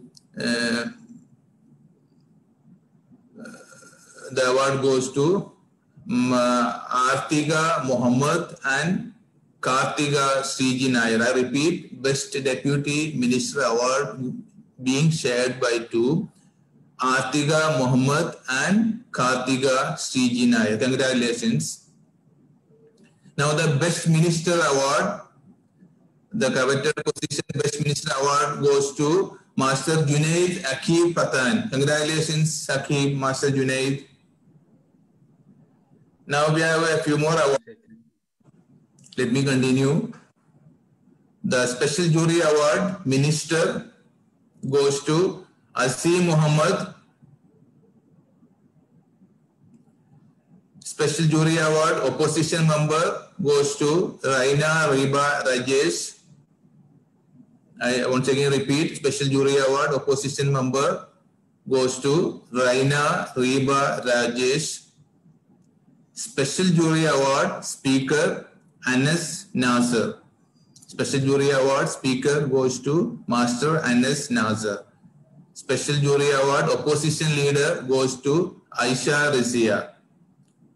I repeat for clarity, Special Jury Award Opposition Leader goes to Miss Aisha Rizia. And last, Special Jury Award Prime Minister goes to Akshay Lalu Karun. Congratulations, all of you. I think you heard me, and I congratulate all of you, each and every one of you. You all did excellent, outstandingly well, and keep it up. Be happy, keep up this smiley. And as our Maya ma'am said, this is not just speechcraft. This is not the art of speaking, not just the eloquence, but rather thinking. Solving, thinking, analyzing, presenting, and of course, in order to think, present, and analyze, and of course, convince your listener, the opposition, you have to do lots of research, and you have done everything. This is the skill, required for the 21st century, and I am sure you all will be winners and leaders going forward, and let us continue this momentum. I once again thank you, your parents, and of course, all the teachers, especially Mr. Verno and Sonia in particular. Congratulations. Over to you, Mr. Verno. Thank you, sir. Now I request the head girl, Ms. Shada Warda, to propose the vote of thanks. No duty is more urgent than that of returning thanks. A warm and graceful afternoon to our respected dignitaries, teachers, parents, and my most beloved friends. Being the head girl of Al Khuzama International School, it's my privilege to propose the vote of thanks on behalf of this esteemed institution. First of all, we extend our most sincere thanks to Almighty God for making today's event a resounding success with His blessings and grace. A warm thanks goes to our principal, Mr. K.M. Abdulaziz sir, for his vision and for being the catalyst that stimulated us to do our best. I'm highly obliged to extend my thanks to Ms. Maya Divakar, who is the lead coach of academics, Best Schools. I must mention my deepest sense of gratitude to our management, without whose support this event would not have happened, and also the coordinators for helping to make today's event a great success. Our earnest gratitude goes to all parents and well-wishers for your rock-solid support system and encouragement. Thank you so much for being here. An event like this cannot happen overnight. The wheels start rolling weeks ago. It requires planning and a bird's eye for details. We have been fortunate enough to be backed by a team of very proactive and dedicated faculty of our institution who are very well versed in their job. I must take a moment to acknowledge the immense contribution of our enthusiastic teachers. Last but not the least, I extend my heartfelt gratitude to all of my zealous and competitive Khuzamites for your active participation and display of your amazing sportsman spirit. Give us an insight into the working of the Parliament, especially of today's burning issues like the COVID-19 vaccine and the farm bills. I congratulate all members of both the ruling and the opposition party. You all really did a wonderful job. Once again, I thank everyone for your participation and for making this program a memorable one. Thank you. Thank you, Shada. We have come to the end of this event with the Saudi National Anthem followed by the Indian National Anthem. We request everyone to stand up.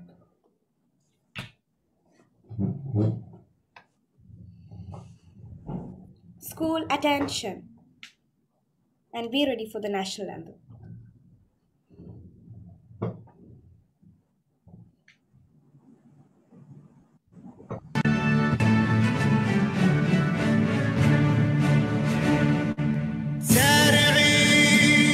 للمجد والعليا مجدي لخالق السماء وارفع الخفاق أخضر يحمل النور المسطر رددي الله أكبر يا موطني عشت فخر المسلمين عاش الدليل للعلم والوطن للمجد والعليا مجدي لخالق السماء وارفع الخفاق أخضر يحمل النور المسطر رددي الله أكبر يا موطني عشت فخر المسلمين عاش الدليل للعلم والوطن